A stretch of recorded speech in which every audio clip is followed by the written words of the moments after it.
Welcome everyone to Comics from the Multiverse episode 429. I am Peter and joining me as always is Matt. It's a full moon, so be excited. Yeah, it's also that time of the month where we go to the Clown Cafe for lunch, so you're going to have a great time there. I don't like the Clown Cafe. Everything tastes funny. Especially the cereal. So yes, welcome everyone. This is a DC Comics podcast, despite the fact that we're referencing horror movies at the start here. But coming up on this week's show, we'll be talking about Wonder Woman issue 14, Nightwing 118, Green Lantern 16, Batman Superman World's Finest 32, Titan 16, Batman and Robin Year 1 issue 1, Jenny Sparks issue 3, and Batman Full Moon issue 1. Now, if you're thinking, wait a minute, there's a couple of books missing on that list.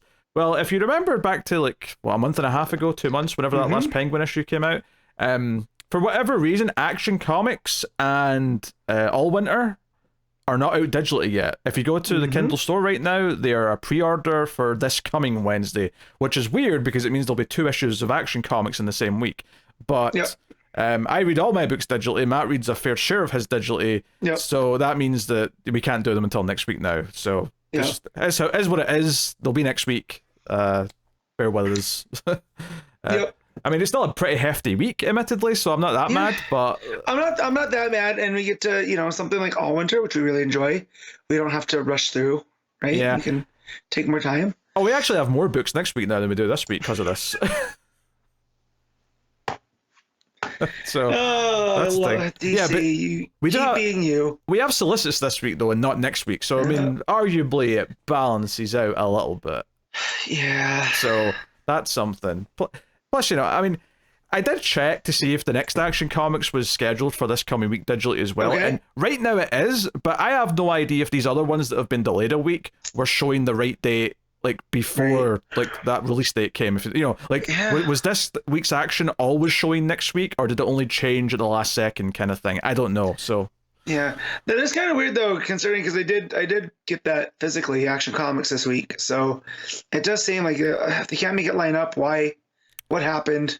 I don't know. Did someone forget to import something? But this is now the second time it's happened, and it's happened to 2 books this time. So hopefully this doesn't become like a super frequent trend, but there's not really much we can do about it, unfortunately. But luckily there's still plenty of books. The real kicker will be if this happens, we've only got 4 books 1 week, and it means that we have almost nothing to talk about. That would be the real stinker. But hey, so we got Solicits to talk about with some new book announcements, and we got a nice healthy dose of books, including some issue 1s. So we'll get into all that on the show. Before we get started though, Matt, how was your week?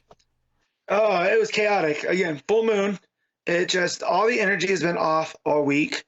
I was happy the weekend hit, and then I'll be honest, Matt, I didn't realize it was actually a full moon. I thought you just said that because of the Batman comic that we're talking about later. No, and you know what? I tried to read that while there was a full moon at night, but I've been so tired because everything's been so chaotic. I couldn't make it, so I had to read it in broad daylight this morning.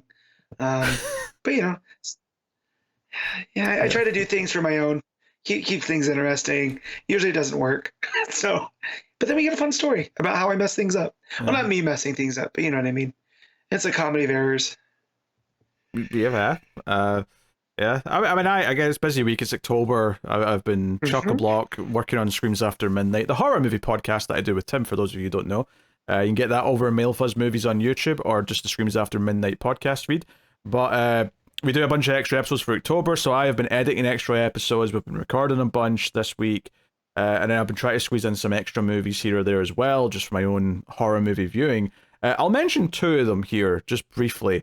One is I finally get around to watching Last Night in Soho from a few years ago, and lots of slick filmmaking in that, but I'll be damned if I couldn't give a shit about the story by the time I got to the end. It just...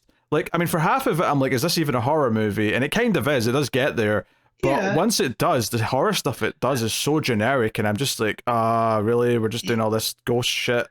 So this is what I want to know. There's been a lot of talk about what is horror, and it makes me, start to question things now in this weird time that we're in. So what makes to you something a horror movie? Is it the presence of ghosts and stuff like that? Or is it a Um, vibe? I mean, a vibe. It's kind of a combination. It feels weird. But it's probably easier to define when something isn't a horror movie as opposed to when something is. But like, I think for half of that movie though, it feels more like just a coming of age story that's very nostalgic about the '60s with like a weird mechanic and sort of dreamlike thing going on. And it's not really until like it's because it's a 2 hour movie. It's not until halfway through where you start to get horror. Usually, a horror movie will give you some cues early on that this is a horror movie. Like, even if there's nothing big happening yet, there'll be a little hint. There'll be a little moment of darkness in the corner or something that's like, hey, this is a spooky movie. We're going to be doing spooky stuff. Which is not a critique per se. There's nothing wrong with surprising you into a genre, but it is weird. I did see someone this week try and argue why the Terrifier movies aren't horror movies, and that's just blowing my mind because obviously they are. What? These slasher movies are not horror movies. Yes, very good.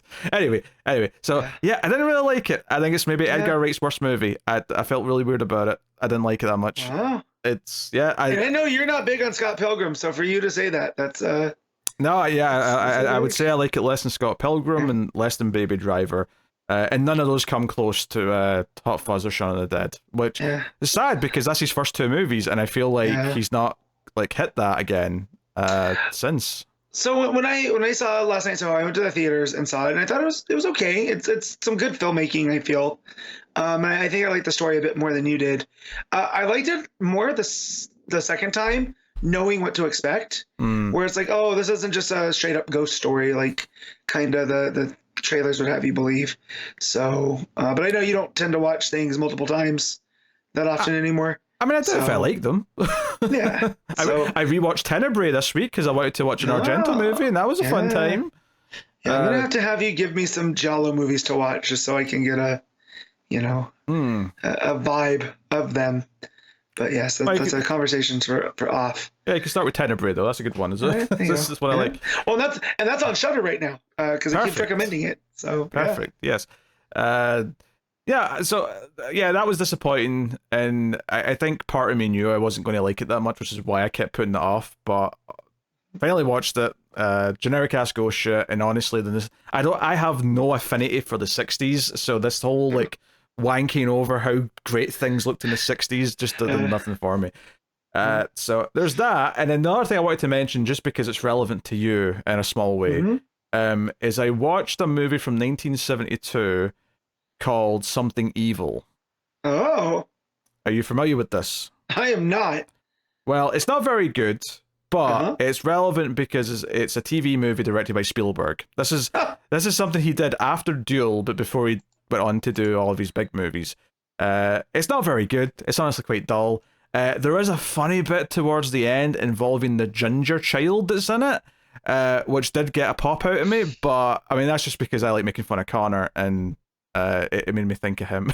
Yeah. But that's about it. I didn't even know this existed, and I'm a pretty big Spielberg guy, so it must have been buried for a little bit. Because Duel's like, it always gets brought up. Columbo, right? Yeah, I mean, Duel gets remastered and has a great 4K release and all these things. This movie never gets talked about. You can find it for free on YouTube if you want to go looking for it. But I mean, I don't recommend it. I mean, it's short. It's like 70 minutes. So yeah, I just Googled it, and that's the first thing that came up was that it's on YouTube, and it's an hour and 14 minutes on there. So I don't know what else is on there. But it's pretty dull, and honestly, like it's both generic, but also doesn't. It's like generic supernatural stuff, but it also pulls its punches because it's a TV movie. So not much to recommend. But is there Spielberg vibes in there? Like, can you tell this is kind of where he's going?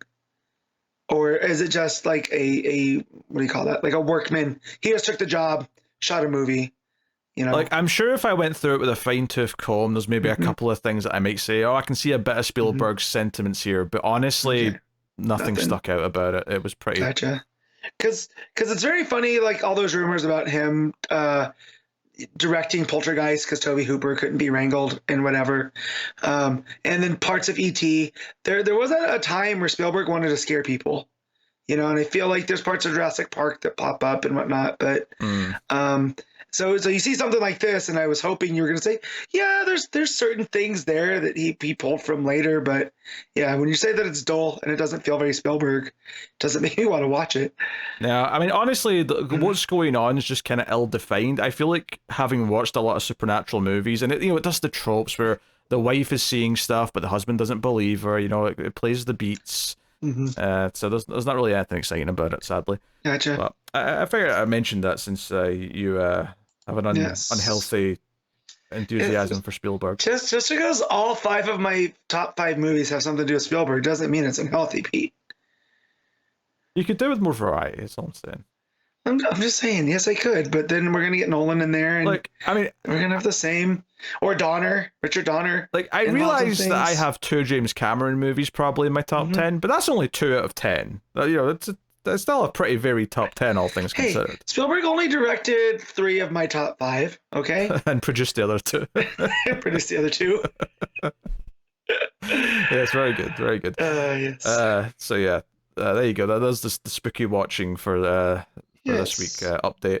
All right, let's get into things. We have, of course, the Kindle rankings as of right now, formerly known as the ComiXology Top 10. And interesting to see where the 2 books that technically aren't on sale yet digitally place here. Now, they do place, actually, but they place lower down, so clearly some people have pre-ordered it. But, you know, but notably, unlike every other book here in the top 20, that all have average ratings and have like 10 plus people having rated it out of 5 stars. Those 2 have no ratings because they're not out yet. So, yeah. Anyway, that's just me complaining about this weird digital delay thing that's going on. All right, what do you think number 1 is? I'm gonna go with Nightwing 118. That is incorrect. What? God damn it! So we can't have nice things. Is it Uncanny X-Men? It is Uncanny X-Men. Yeah. Hey, it's Gail Simone, though. I mean, I'm not upset about that. I'm just like, it's the last Taylor Nightwing issue, and I thought people would be, you know, buying it. You know, look, they've had their Twitter rivalry, but the Bear Lady got the last laugh by beating them this week on Bears up, Australians down. That's how we do. Yeah, and that's for the record, that's a reference to a joke they had on Twitter. That's I have no ill will towards Gail Simone. Number 2 is Nightwing. Okay. Though. Number 3 is Ultimate Spider-Man. Number 4 is Batman and Robin Year 1. Hey. Number 5 is Wonder Woman. Number 6 is World's Finest. Number 7 is Wolverine. Number 8 is Titans. Some people checking out the new team on that, I guess. Number 9 is Mystique, which is an issue 1. And number 10 is Green Lantern. So healthy DC representation in the top 10 this week. That's 6 out of 10 were DC, so not bad at all. Jenny Sparks just misses out and is number 11. And like I said, Action, which is technically not out yet, but you can pre-order, is at number 13. Full Moon's at 14. So, you know, not bad by any means. So there you go, Kindle top 10. And I've rushed through that because, frankly, we have Solicits, and there's a lot more to talk about with that. So yeah, these are the January Solicits. And I've not really looked at these yet. I mean, the first thing on here is a new number 1, so I've seen this just because I had it ready to go. But this was news to me when I opened the page.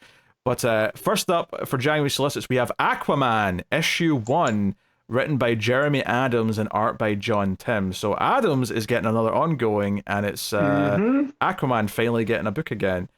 It's been a little while. Like he had a book for the first few years of this show. You know, he had like a good.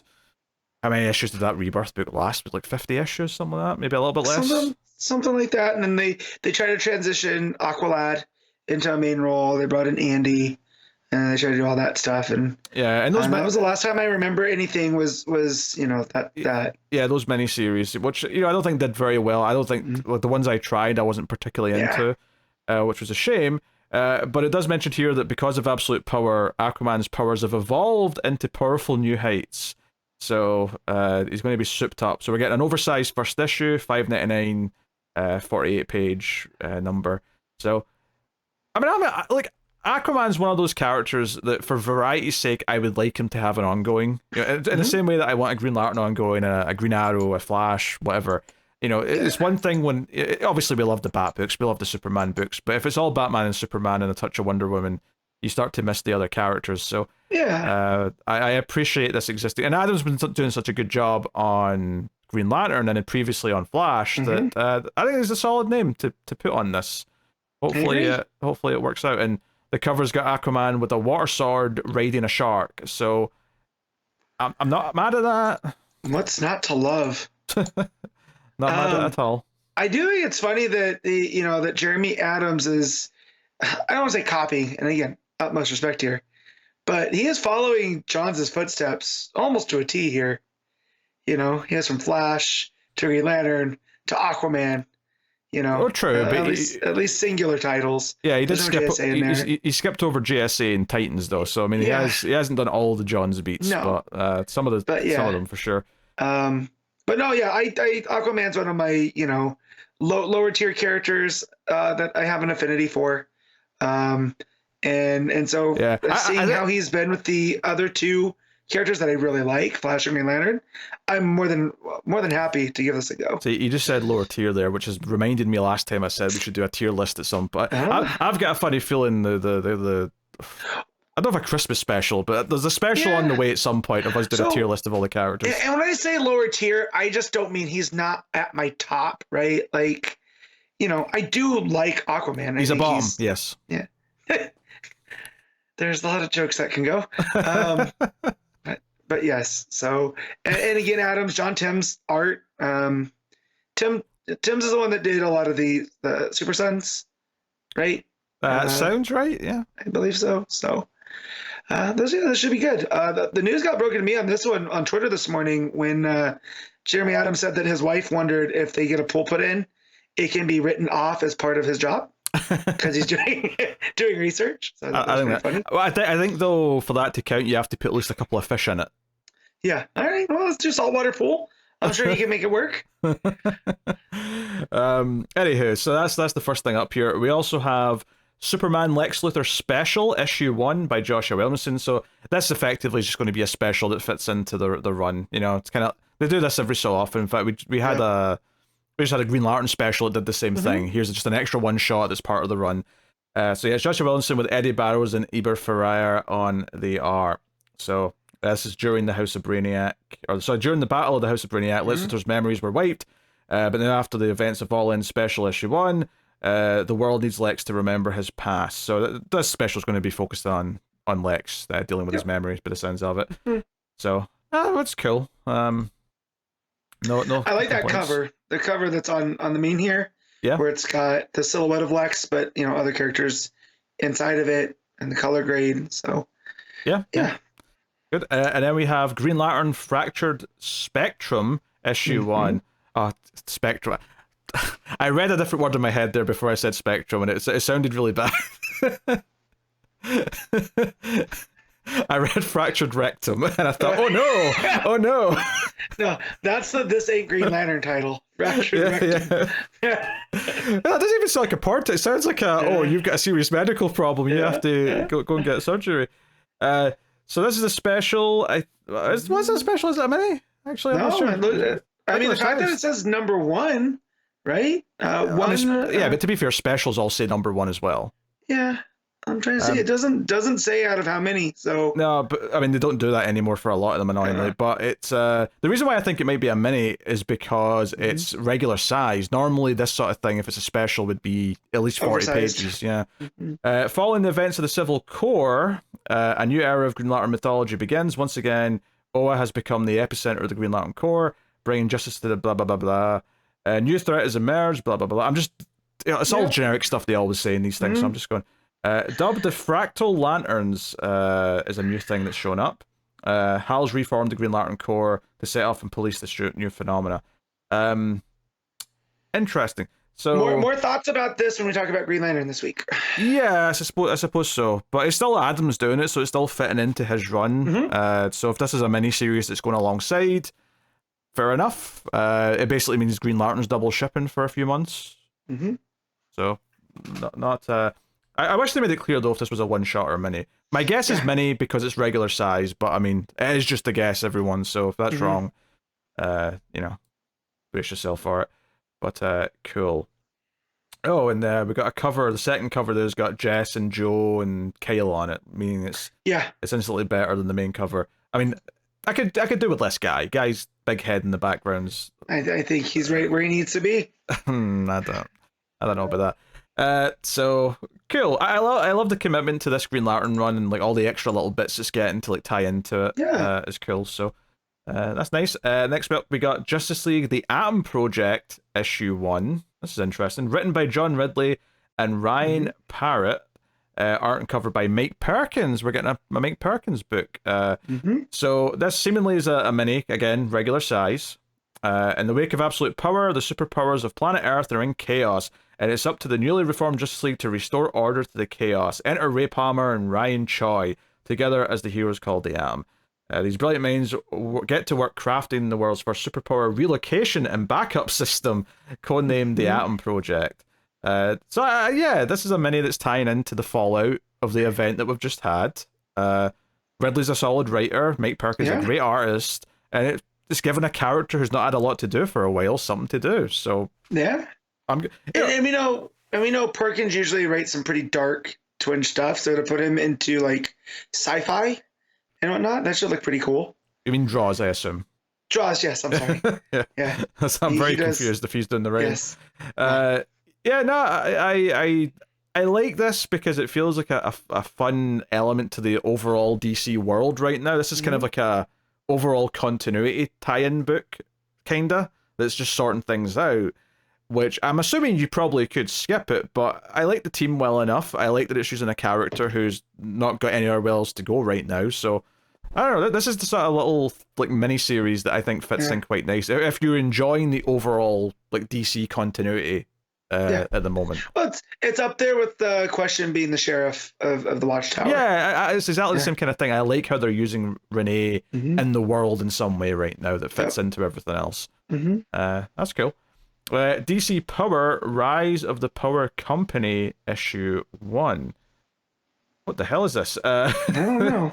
Rise of the Power Company. That makes it sound like we're doing a book about an electrics company. That's not what it is. It seems to be all black characters, so I'm assuming it's more of that kind of power. But written by Brandon Thomas, Vita Alea, John Jennings, and Zipporah Smith, with art by Ray Anthony Height, Kanan White, Kelsey Ramsey, and Charles Stewart III. So this is only a 32-page book, but that sounds like an anthology based on all those names. Yeah. Justice League's Watchtower, looming in the skies, intended to inspire hope and faith in superheroes, but not everyone believes metahumans act in humanity's best interests. The fringe beliefs that Waller was right have grown louder as a paramilitary group take to the streets to take Earth back for the human race.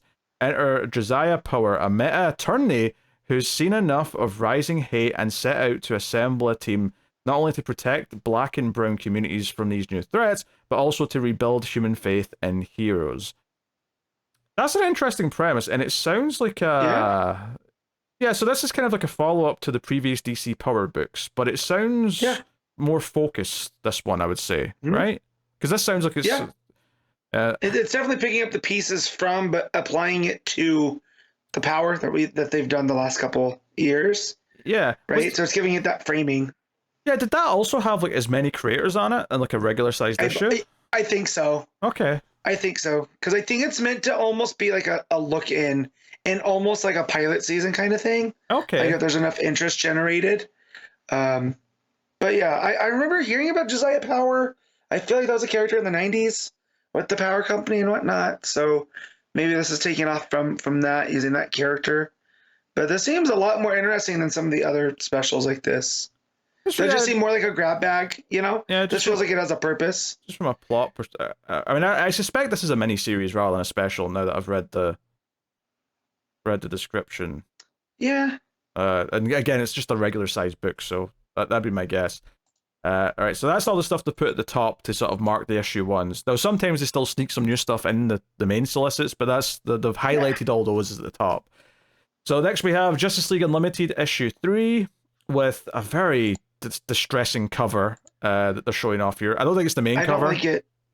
Yeah. I'm pretty sure this is probably one of the variants, but in for me, what Wonder Woman's face is doing there, it's like Megan, Chucky, and Annabelle all like had like rough sex, and this is the child that came out. This plastic looking doll thing. Don't like it. Well, and then guy underneath who is already kind of ghastly with the bowl cut. He looks like the Mad Magazine guy. Oh yeah, I can see that. Yeah. Not for me. That said, though, it's still Mark Waid and Dan Mora on art. So yeah. The other covers look a lot better. Let me just say that. I mean, the bar's low, but yes, yes, I don't disagree with that sentiment. There we go. Wait, they're putting the facsimile editions in the middle of them now. Okay, some Batman facsimile editions. Who Gee, but look at this team. Oh yeah, it's Jeff Loeb and Jim Lee. Yeah, I mean, obviously there's a reason why they're doing those issues, but okay, noir edition of the last Halloween issue 1. Yeah, cool if you're into that. Long Halloween facsimile edition, sure. All right, here we go. Some actual books. Batman 156, more Chip Zdarsky and Tony Daniel. Honestly, that's a kind of cool cover actually with Batman in front of the burning building. I can't complain. Absolute Batman issue 4, with Batman's back going all spiky, which we kind of saw him doing that first issue actually. But here it's on the cover. Art by Gabriel Walter on this issue though, not Nick Dragata.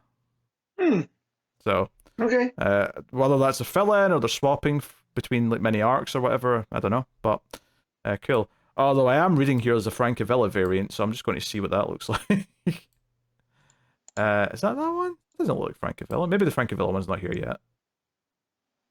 That's just that last one. Could be that last one. But anyway, yeah, cool. Yeah, obviously we kind of dug issue 1. Absolute Superman issue 3 by Aaron and Rafa Sandoval. Obviously we're still waiting on the first of those. Same with Absolute Wonder Woman issue 4's solicited here. Hayden Sherman on the art with Kelly Thompson, of course, writing. Superman 22, which is Williamson with somehow Dan Mora, even though he's got another book out, which I'll never not be shocked at. That's coming out. No covers for that yet. And then we got Wonder Woman 17, which is a pretty cool cover with... It's one of those covers where it's like a kind of the side shot of like a group of people in a row, so you get like the side of each face, kind of the like profiles. Yeah. So you got Wonder Woman at the front, and then Donna, then Yara, then Cassie, all in the rain. So it's kind of a cool cover. But yeah, this is Sempere on the art for this issue, and it seems to be starting off the next big arc of the run. Yeah. So cool. Need to see. And I'm just the second cover's not bad as well too. Kind of all the Wonder Woman covers look good too. Yeah. I am a sucker for like the Wonder Girls or any book where there's like side characters that I like who don't always get the spotlight. Anytime you get a nice group shot of them, I quite like it. Yeah. The New Gods issue 2, Ram V, Evan Cagle. Obviously we know this is coming, but we're a little bit away from it. Challengers of the Unknown issue 2 by Christopher Cantwell and Sean Isaacs. Obviously that gets solicited for the first time last month. The Question All Along the Watchtower issue 3. I'm still very impressed with that title. It's a good title. Yep. Alex Segura and Cian Turmey on the art. Remains to be seen how much we're actually into it, but cool cover as well though. Anytime Kate and Renee get together, I'm there.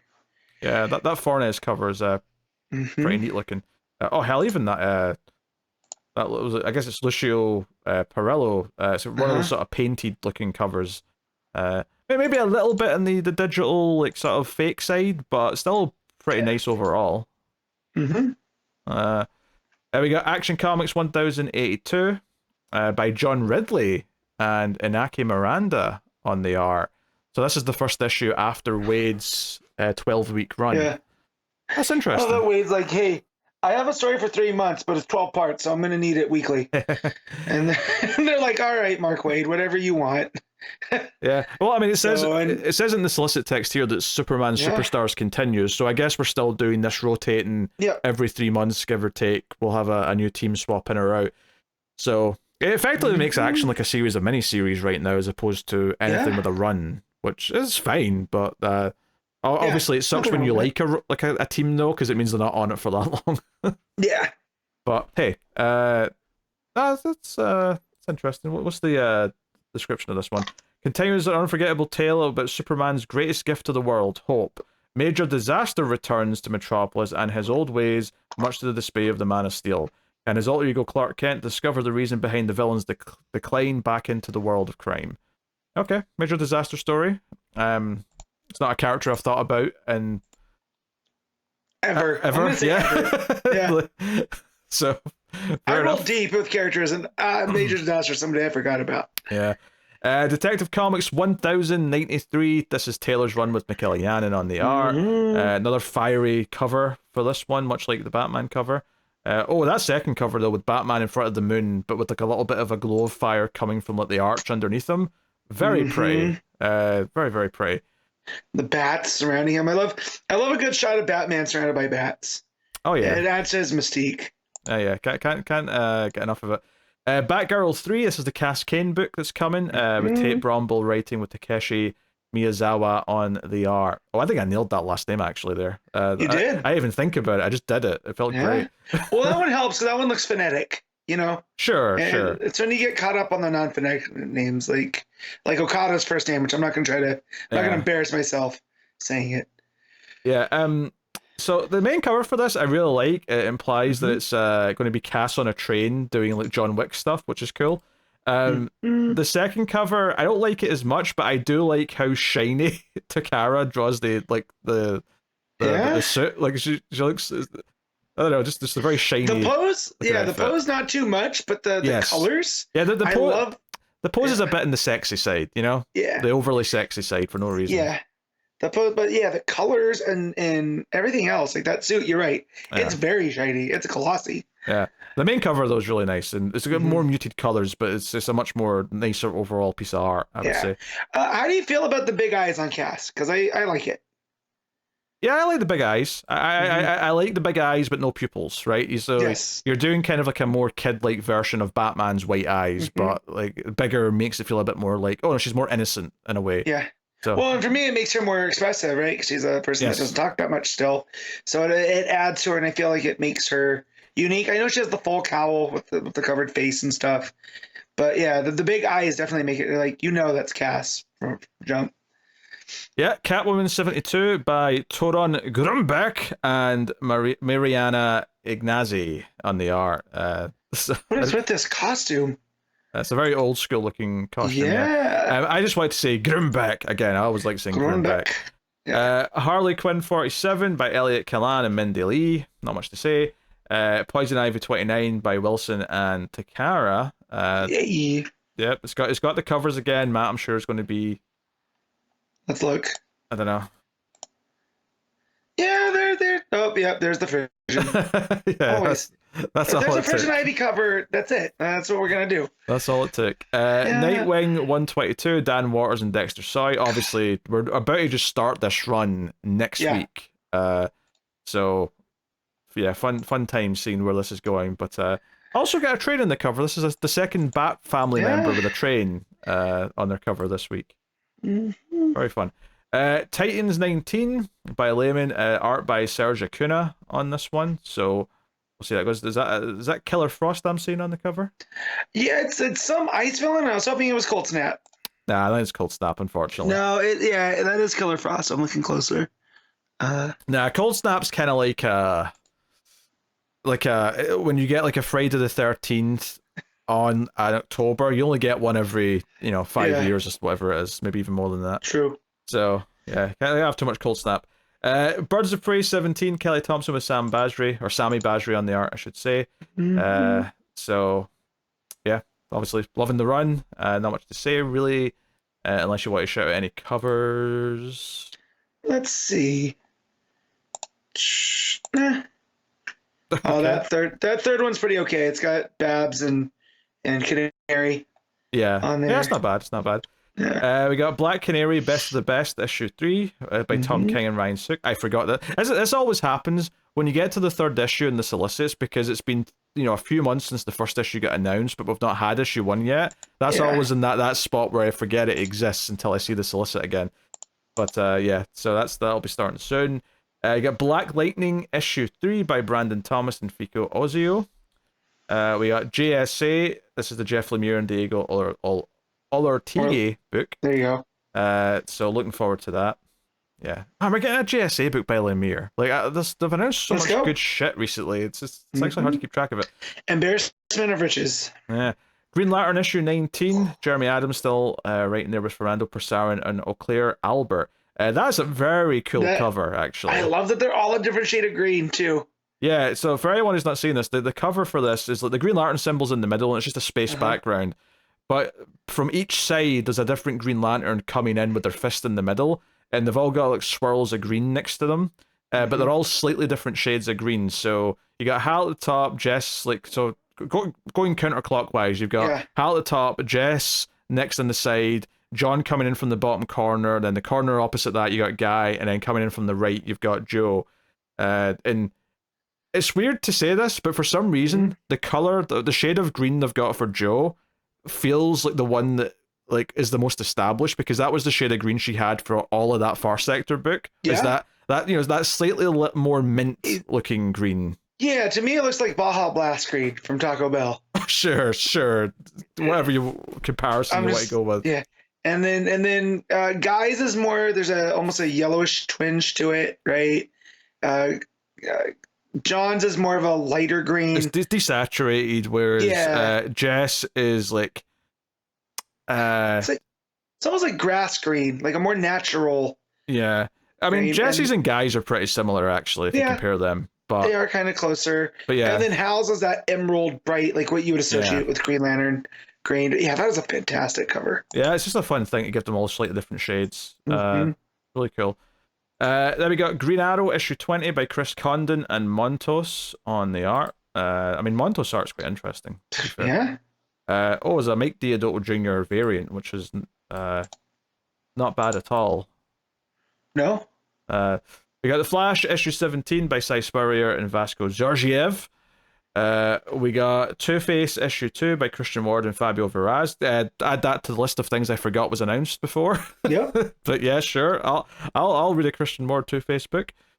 Metamorpho the Elephant Man. Metamorpho the Element Man issue 2. Yeah. Al Ewing. Yeah. Steve Lieber. Yeah, sounds cool. Shazam 19, Josie Campbell with Dan McDade on the art. Mr. Mind on the Mr. Mind on the gas here. He's huge. He's been juicing. Yeah. He's been juicing. That said, though, I kind of like that. I guess that last variant, which is like the more painted styles, is almost going for an Alex Ross thing with with the three main Marvels sort of standing tall with lightning above them. It does look like Alex Ross's version of Billy, though, right? Like in the face. Yeah, I can see. Yeah, I can definitely see that. Obviously, it's a slightly different Freddy, because I think this long-haired Freddy feels a bit more modern than long hair and blonde, right? Yeah. I thought he was always blonde. Was Freddy not always blonde? Has he always been blonde?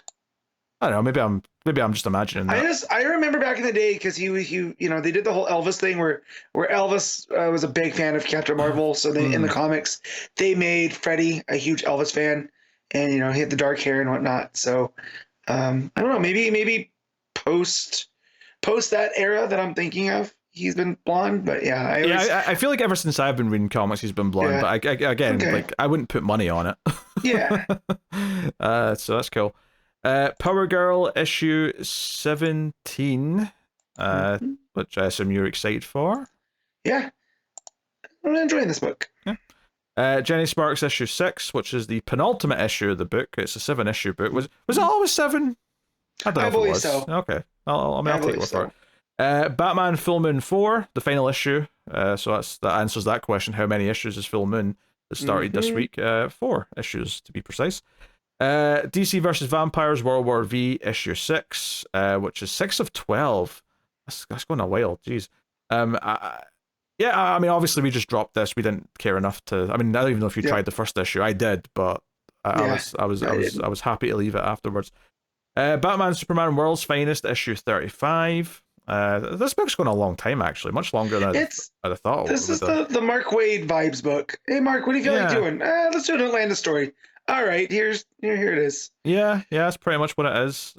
So, no complaints really. Samnee variant if you're into that sort of thing. Also, there's like a sexy topless variant as well if you want that. Hey now. So, He's Superman. Superman is making a jacuzzi near the Fortress of Solitude with his heat vision. also, That's hilarious. yeah, but with one eye, like I don't know if I've ever Yeah. seen him like close one eye before and just have one beam of heat vision. That's a bit Yeah. weird. It is. It makes him look like I don't know, like Universal Soldier or something. Not that they had a heat beam from their eyes, Yeah. but like it's like a cyborg who has like one eye Yeah. covered with like a thing. I don't know, it's weird. Also, Batman still gets his cowl on despite being topless, and it makes it feel very homoerotic because I just imagine Clark saying, "Bruce, leave the cowl on." Leave the cowl on, because Catwoman has said that.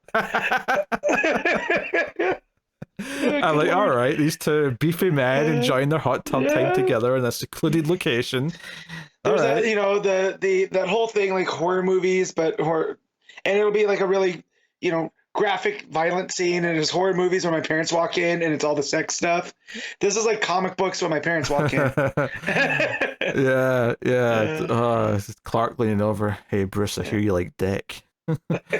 Dear. Yes, I know we're being 12 years old, but it is a very homoerotic cover in all defense. But I mean, to be fair though, the art's not bad. Like the art's actually pretty solid for it. It is beefcake, right? That's the opposite of cheesecake art, right? So, and no, it's not pretending to be anything it's not. Yes. If you want a nice, sexy Batman Superman cover, you've got an option. Batman Dark Patterns issue 2. This is the Dan Waters book with Hayden Sherman that was announced last time. So yeah, no idea how many issues it's going to be, but at least 6, you would assume. No, but apparently the person Batman's looking for is called Wound Man. Oh. And I'm like, with Dan Waters doing, 10-Eye Man with something called Wound Man? Oh. Already. Man, that variant cover is beautiful. Let's see. Oh, by, I assume that's Martin Simons we're looking at there. Yeah. It's creepy. It's very, not quite, but it makes me think of the vibes that I got from like the original Arkham Asylum. The Grant Morrison book. It's got that kind of like sort of dark horror like vibe to it. Almost like an etching, kind of. Yeah. Where the material they're etching out of is already black, so they're just they're playing with the negative space. Yeah, it's very creepy. Yeah, that's got me hyped for that. I'll tell you that. Batman and Robin 17. Obviously, this is Philip Kennedy Johnson now with Javier Fernandez, or just Javi Fernandez as he's going by here in the Solicit, shortening it a little bit. Batman and Robin Year 1 issue 4. Obviously, we'll be talking about the first issue of that later, but yeah, that's continuing on. Maelstone Universe Shadow Cabinet issue 3. DC Horror Presents issue 4 with Patton Oswalt, one of the writers on that. Cool. Yeah, DC Horror Presents Creature Commandos issue 4. This is the David Dasmalchian. Yes, him, that one. DC's Lex in the City issue 1. This is a $10 80-page anthology book, and is that actually meant to be Dick Grayson in the Nightwing outfit on the cover? Yes, it's for Valentine's Day, so I mean that's fine, but like that face is really bad. Yeah, I don't. It's it's manga, and I don't. That doesn't resonate with me. To be honest, my first thought was that was Selena dressed as Nightwing. I thought that was Catwoman in the Nightwing outfit. With the hair and the face, I genuinely thought it was. So yeah, this is their Valentine's special, which is coming out on the last day of January. So they do this every year for all the major holidays. You know the drill. Brendan Hay, Sina Grace, Dave Vilgos, Charles Skaggs, Callie C. Miller, Maggie Tokuda Hall, and more writing. And that's the other thing I've noticed about these anthologies in the last few years, is that I feel like there's a couple of names that I only remember showing up on those books, and then the rest of the names I've never heard of. Like that seems to be the track for them. So, I mean, I won't be looking at this. I'm pretty sure you won't be either, but it's there. It exists. Yeah. Lex in the City. It's a pun. Whichever editor is responsible for naming these, they deserve a raise. Lex in the City's not my favorite. There's definitely been a few funnier ones than that. Yeah, but it's still pretty good for a Valentine's Day special. Yeah, it's all right. Little Batman, month 1, issue 3. He's so cute. And then some facsimile editions, which I'll gloss over. I'm not I'm not big on facsimile editions, but I have been thinking about getting them just to, well, not this one because it's $14, but maybe to hang them up like that, because I do like that Superman and Flash cover. And that's a very classic. Mm. But yeah, not for 14. I thought this was going to be something more doable. Sheesh. Out of the collections, we got Jimmy Olsen's Super Cyclopedia, which is this a new thing? What is this? I don't know. It's the first time I've heard about something like this. Yeah. And it did. Superman's pal Jimmy Olsen is documenting the heroism of his friends and learn how they use his cool technological marvel. When the villainous Toy Boy and the Mischief League of the Multiverse get their hands on knockoff versions of the device. Do you know what? I feel like there's like a paragraph missing from the start of the solicit. Yeah. It just kind of like jumps in, and I don't know what it's talking about. It also sounds like it's picking up from Dial H for Hero. You know? Oh, yeah. Toy Boy, Mischief League of the Multiverse, all that other type of stuff. So yeah. They could be talking about the Dial. Possibly. Maybe? Yeah. I don't know. It says, with his buddies Rip Hunter and Linda Park by his side, Jimmy's definitely up for the challenge. Yeah. So that seems... I wonder what this is. Yeah, that seems like a new graphic novel rather than a collection. Almost like one of those young adult style ones. So we got Superman Space Age collected, softcover. Batman Dark Age, softcover. Darkness of Steel All Winter, hardcover that one's getting. So, cool. Then we got Batman Gotham by Gaslight, The Kryptonian Age. Notably, Volume 1. Yep. I'm trying to see where it says 208 pages. That seems about right? Yeah, because they're all a little bit longer. They're not regular sized. Yeah. So, yeah. I mean, we knew that issue 6 wasn't going to be the end, right? Maybe it's the end of this first mini, but it's not the end. Yeah. Not a chance. No. So, okay, cool. Nice to see that Volume 1 number just to confirm it, though. DC's finest team-ups, Chase to the End of Time. This is a collection of stories. Superman and the Flash and Black Canary. See the world's finest duo, Superman and Batman join forces. Just a bunch of team-up collections from DC Comics Presents 1 to 14 and Brave and the Bold issues 141 to 155. This is a 560-page softcover.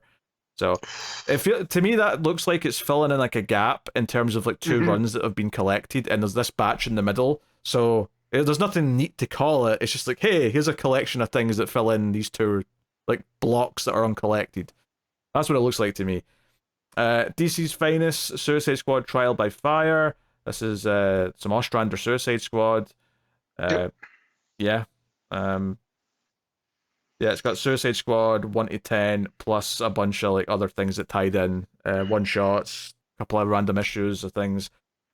DC's finest, Plastic Man, Origin of Plastic Man, which is...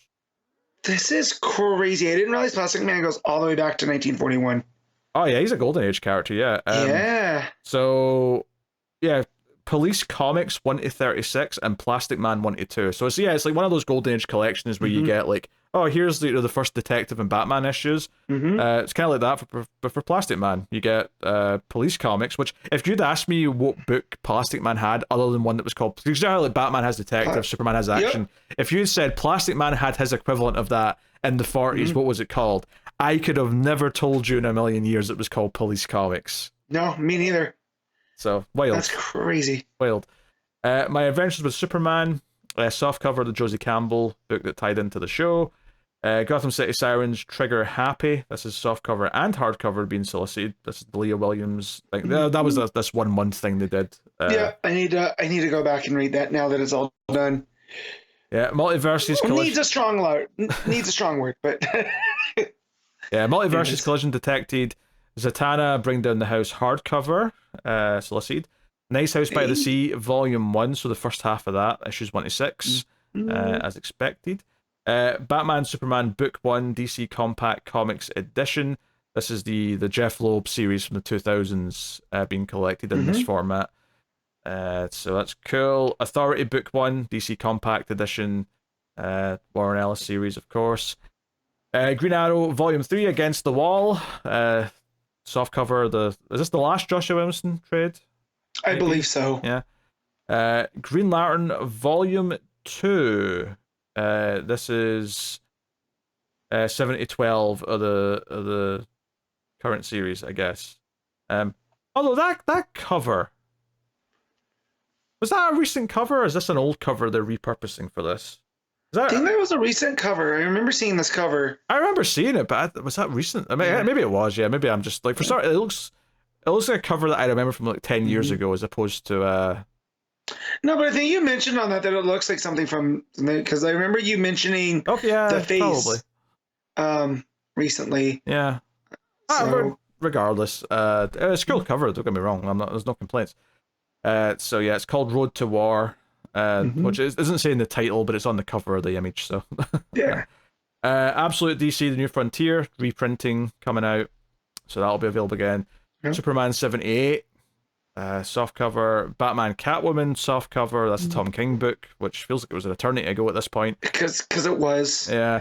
Batman Teenage Mutant Ninja Turtles Volume 1, new reprinting of that soft cover, so they're reprinting those. Neat. Detective Comics Volume 5, the Ram V run. This is both hardcover and softcover being solicited here.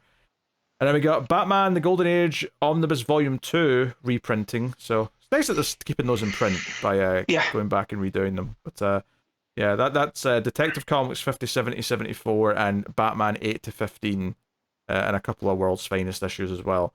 So yeah, nice you can get those old stuff. Even though, I mean, I find reading Golden Age material to be really hard, to be honest. They're it's tough a whole reads. different. Yeah, it's a different way of them doing things. Yeah. Dark Knight's Metal Compendium, which is a 728-page book, which has Metal miniseries and all of the tie-ins to Metal. So basically, it's the omnibus bit in softcover form. Yeah.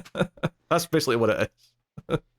God, if you need to beat somebody and not leave a mark, don't get a phone book, get the Metal. You know?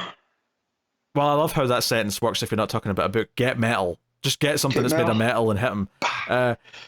Yeah, I guess, Compendium's just become the softcover name for omnibuses now, but yeah, there it is. Speaking of omnibuses, Dead Man Omnibus, new printing. This is the Arnold Drake, Jack Miller, Bob Haney book. This is collecting a bunch of stuff. So cool. Doom Patrol, the Silver Age Omnibus, reprinting. 1,000 pages. No volume number, so I assume this is all of their Silver Age time. I love that cover. It seems indicative of the era, even though it's not. Yeah. Right? Yeah. Yeah. Also, this is a fun one because they do that thing where it's My Greatest Adventure issues 80 to 85, and then Doom Patrol 86 to 121, which means without looking it up, I'm just going to assume they renamed the comic, and that's why it's worded that way. That makes sense. That makes sense. So, yeah, always fun to try and keep track of that, though. Penguin Volume 2, All Bad Things, the second half of King's Penguin series in softcover. Green Arrow Archer's Quest Omnibus Volume 1. This is the Kevin Smith run with Brad Meltzer and Judd Winnick. So, cool. So it's that era, Green Arrow, which is 39 issues of Green Arrow, plus a few other little bits from Green Lantern, 1,000 pages. Then we got Titans Volume 2, Darkwing Queen softcover, collecting that second half of Taylor's Titans run. Justice League International Book 1, Born Again, new edition. This is your thick 500 plus page softcover, collecting that run. Nightwing Volume 7, hardcover from Taylor's run. Power Girl Volume 2, softcover from the current Power Girl run. Scalped Omnibus Volume 2, Jason Aaron's book. So, is that the end of it? Is that the... 30 through 60, so maybe. Yeah. I have to think how many. I feel like there was like 5 or 6 trades. Yeah, that's probably the end of it then. Yeah, they're probably just 2 omnibuses for that then. And that's it. That rounds out the Solicits. That was a lot of collections this month, Jesus. Yeah. Yeah. Speak so I can take a drink, Matt. Got you. No, just a lot of fun stuff. It's an embarrassment of riches. There's so much stuff on there that we're gonna have a lot of these big full weeks. It seems like for a while now. Yeah. Into the new year. Yeah. Also, before we move on to the books, though, there was a bit of news from whatever comic convention's going on right now. So we're kind of expecting Absolute Flash because we've got all the other Absolutes announced so far. But that's not the next one we got announced. We have an announcement for Absolute Martian Manhunter coming, I believe, in March. And this is Javier Rodriguez doing the art with Den's Camp writing, but it's got a very kind of psychedelic piece of art that they've shown off with this.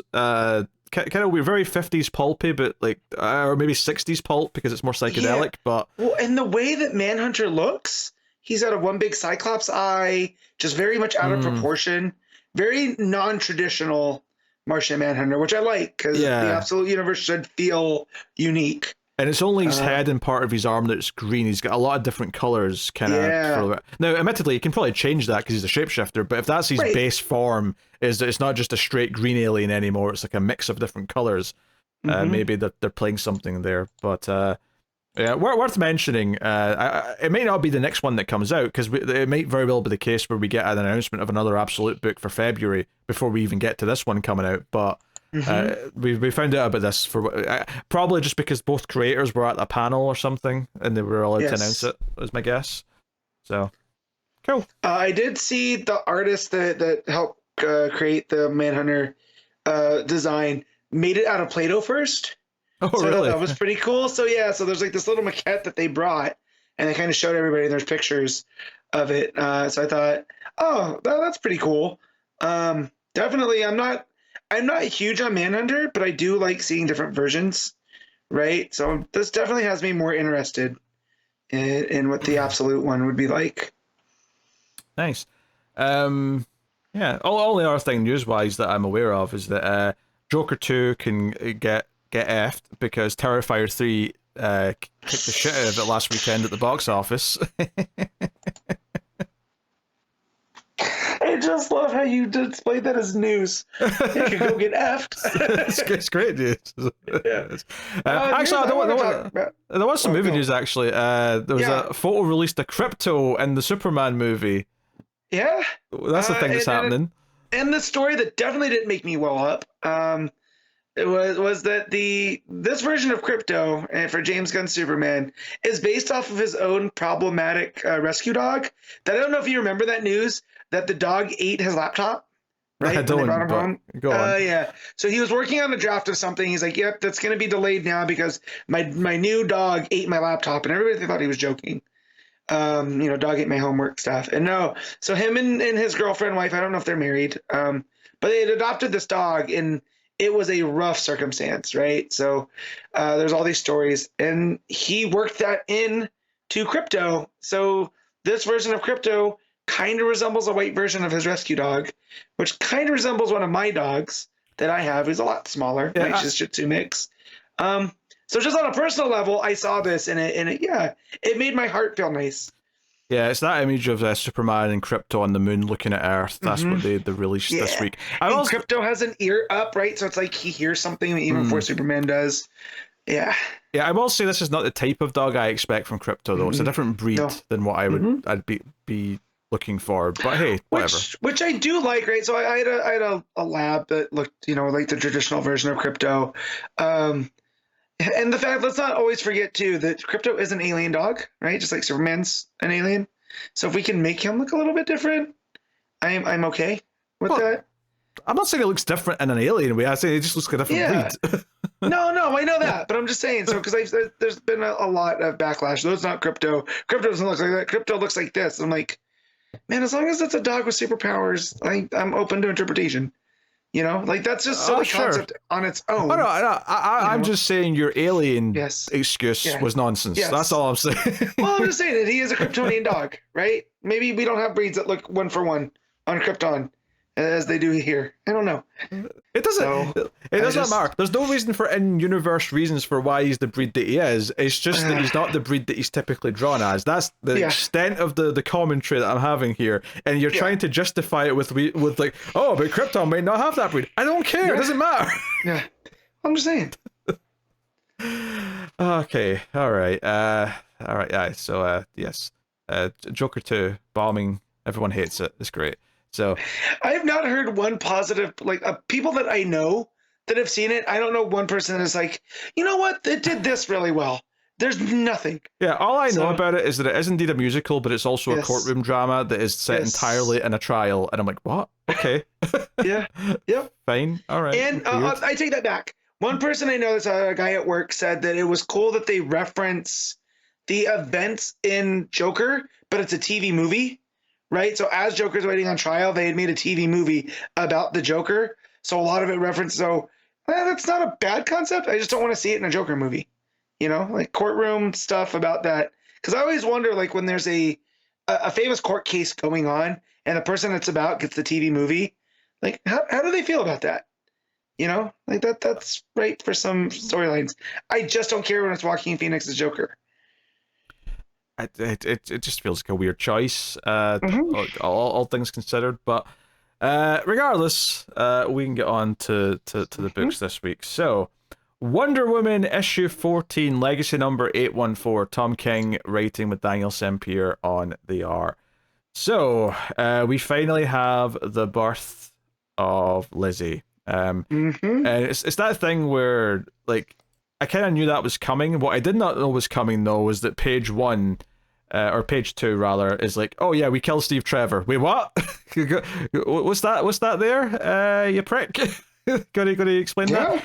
So the book basically jumps around the timeline from just before Steve dies to when Lizzie is ultimately born, and kind of what Diana goes through in her grief of her reaction to the fact that Steve Trevor's died, and the fact that he tried to go and see what's the villain in this called again? I forget. The Sovereign. The Sovereign, thank you.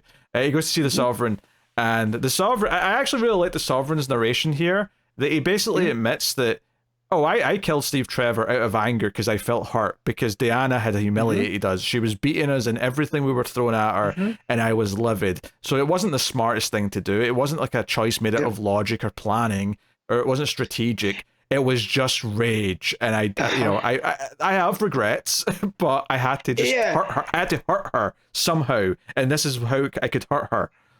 Right.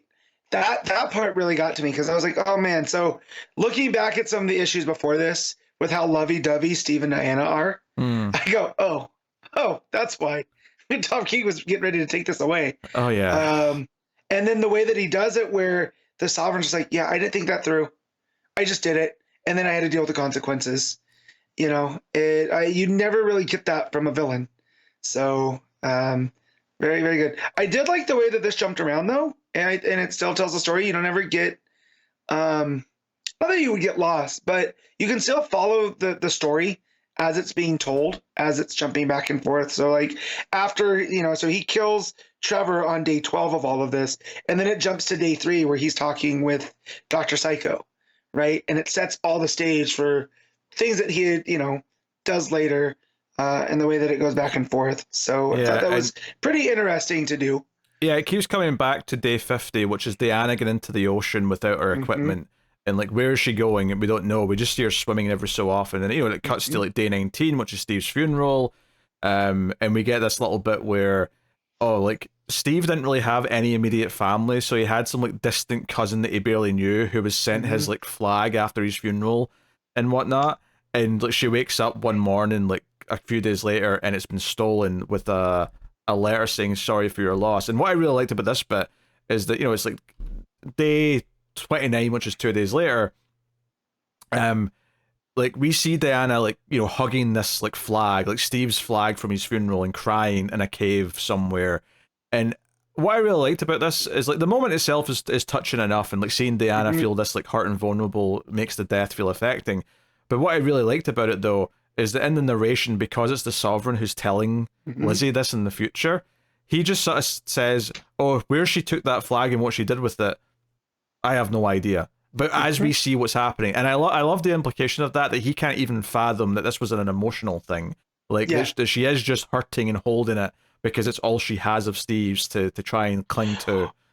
Yeah, and the counter to that is the distant family member that was like, yeah, she took it and hung it over the dining room table, enjoying the symbol of the man's heroism, right? Because that's all he can think of this symbol as, right? It's not a token of remembrance or whatever. It's just something that Steve had done. So when he goes, I cannot fathom it, it's like he can't even wonder why she would be that upset.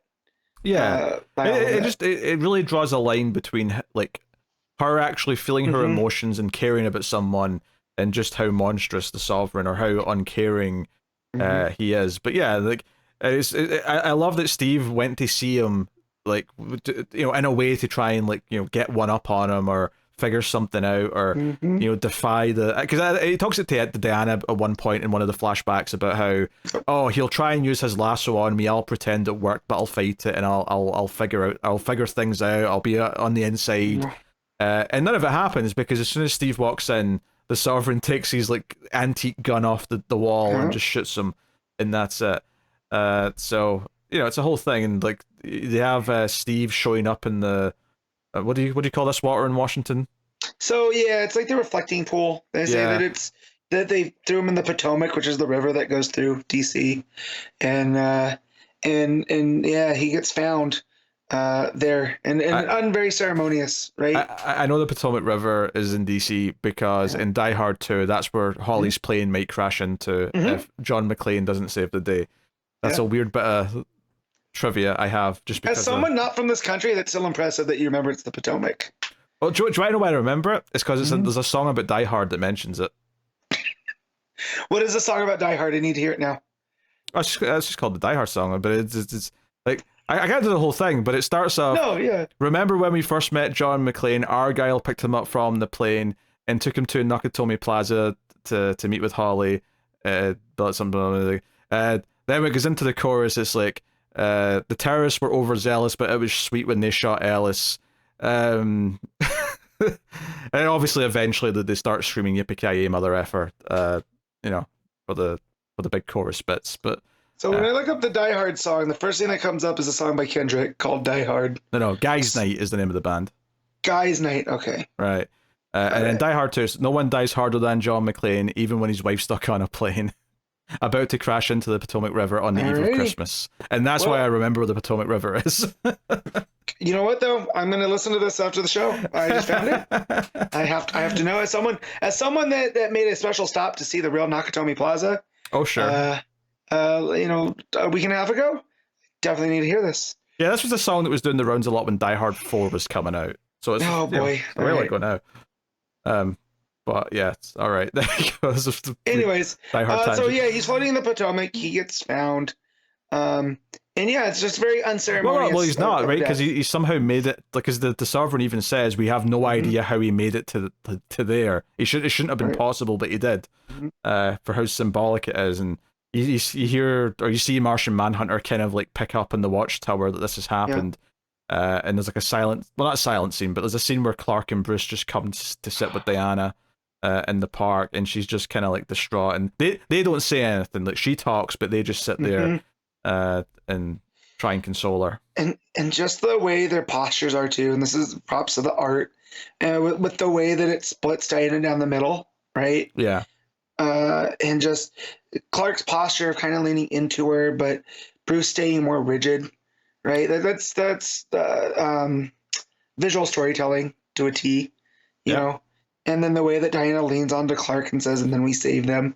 I mean, right? It was heartbreaking. It's even a subtle thing where even her hair in the split, like on the Bruce side, it's like behind her shoulder, so it's more neat looking. But on the other side, it's more let down and kind of free flowing. That's an interesting little artistic touch.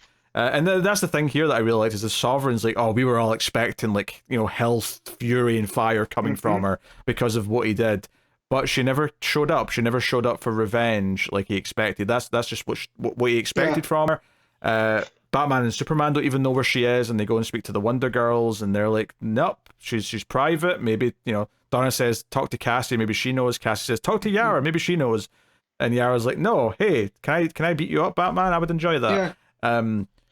But she's in this cave, she's sad, but eventually she goes down to we see her in the water where she's going, and turns out she has transcended into the river Styx, and she's actually there to see Steve, who has seemingly killed Karen.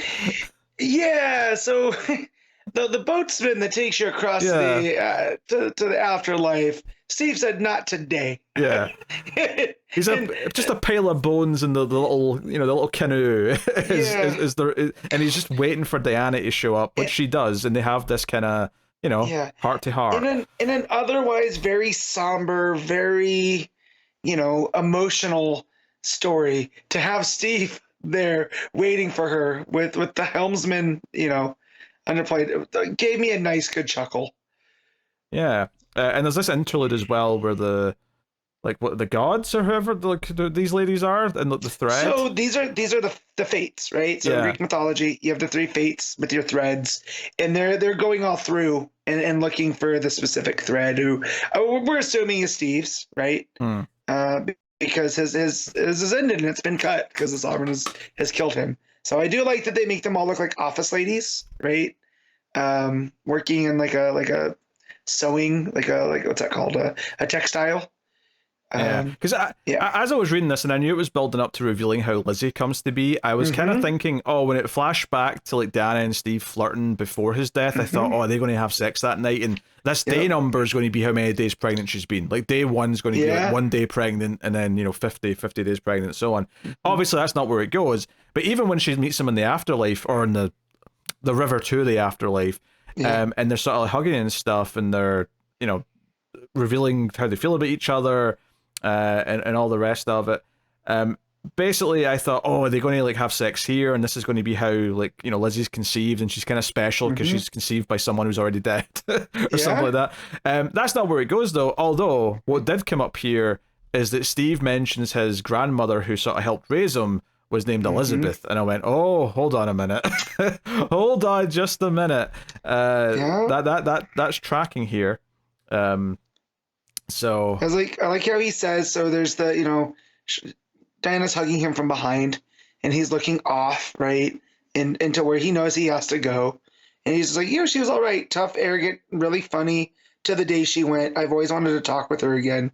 So it's almost like he's looking over there for this lady, Yeah, and it also kind of like brings back up the idea that even when Diana was trapped on her own and she had this realization that part of Steve's soul was with her, and that's going to sort of still be there even when he's gone now. And obviously it's very symbolic for what people talk about when someone passes away anyway. But it definitely brings this idea of like, well, if she's losing him, then she wants a new life, kind of like in her life, right? Something that's a part of Steve. So while it's not a traditional conception in the grand scheme of things, Steve very much is the father of Lizzie, right? And like part of his soul or life force or whatever is part of what she is. And like you say, there's a lot of nice art here of them looking over, and you've got the sort of northern lights behind them. I mean, that's what it looks like anyway. Yeah, no, it does. It's ethereal, right? That bottom panel with them in kind of that mist, with the way the colors hit and everything.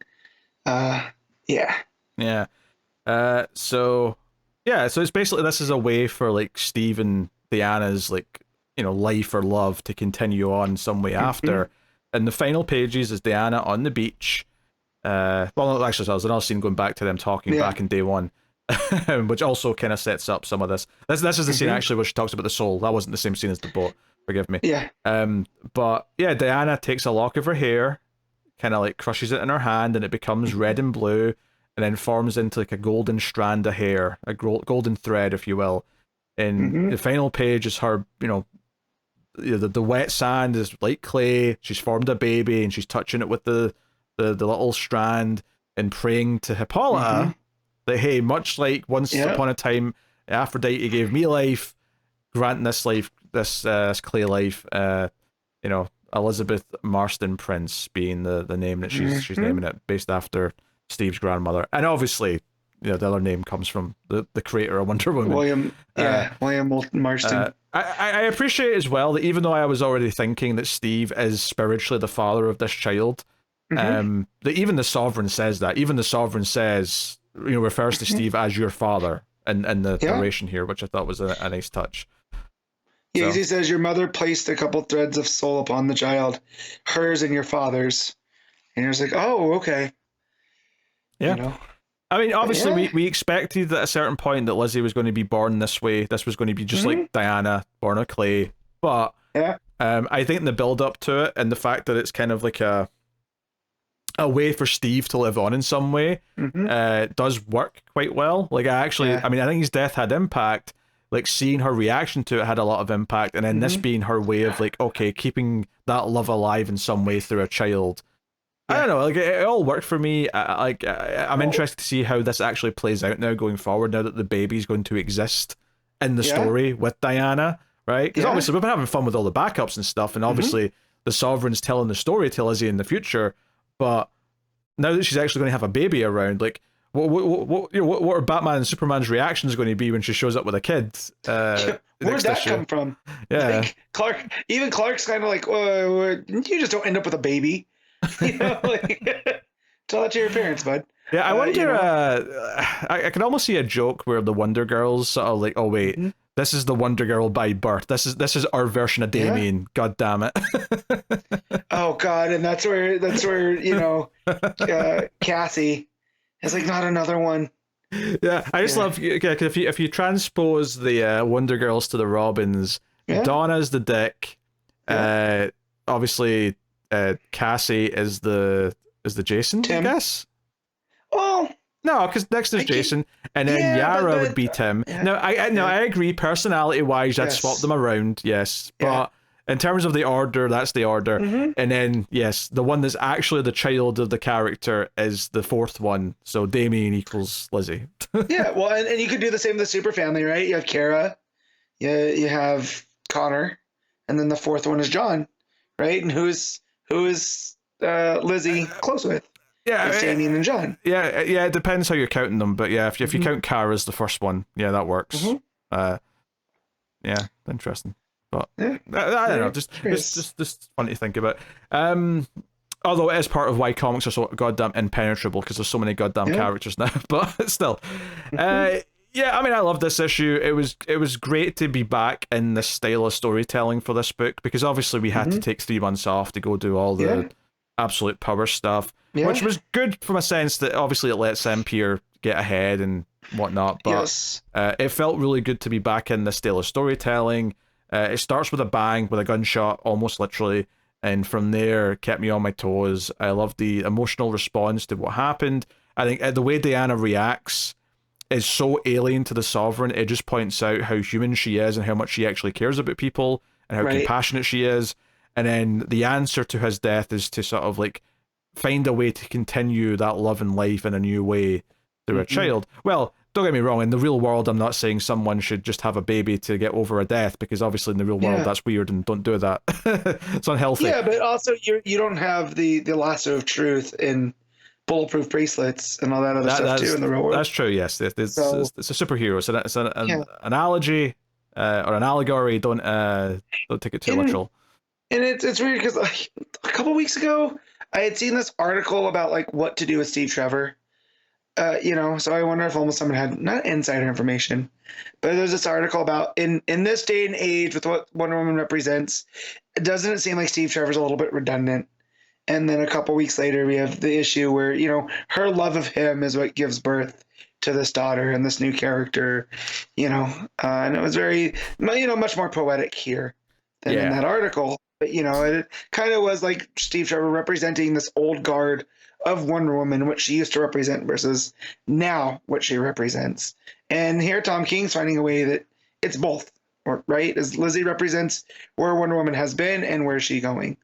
So I think this man just is being able to tell these stories, and it's kind of not frightening, but just when you think that he can't, not one up, that's not the right word, but you think that we've seen it all, he goes and does this.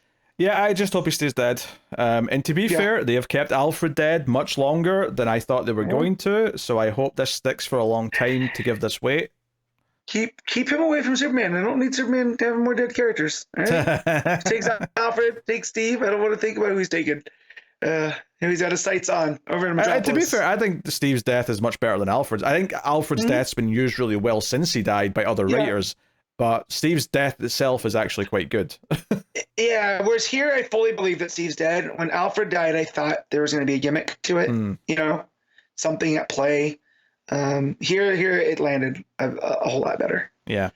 So I hope they stick to it and don't chicken out and bring him back for just some random reason in a little bit. Yeah. But no, excellent issue. Art, of course, we mentioned some of the moments already, but it is pretty stunning.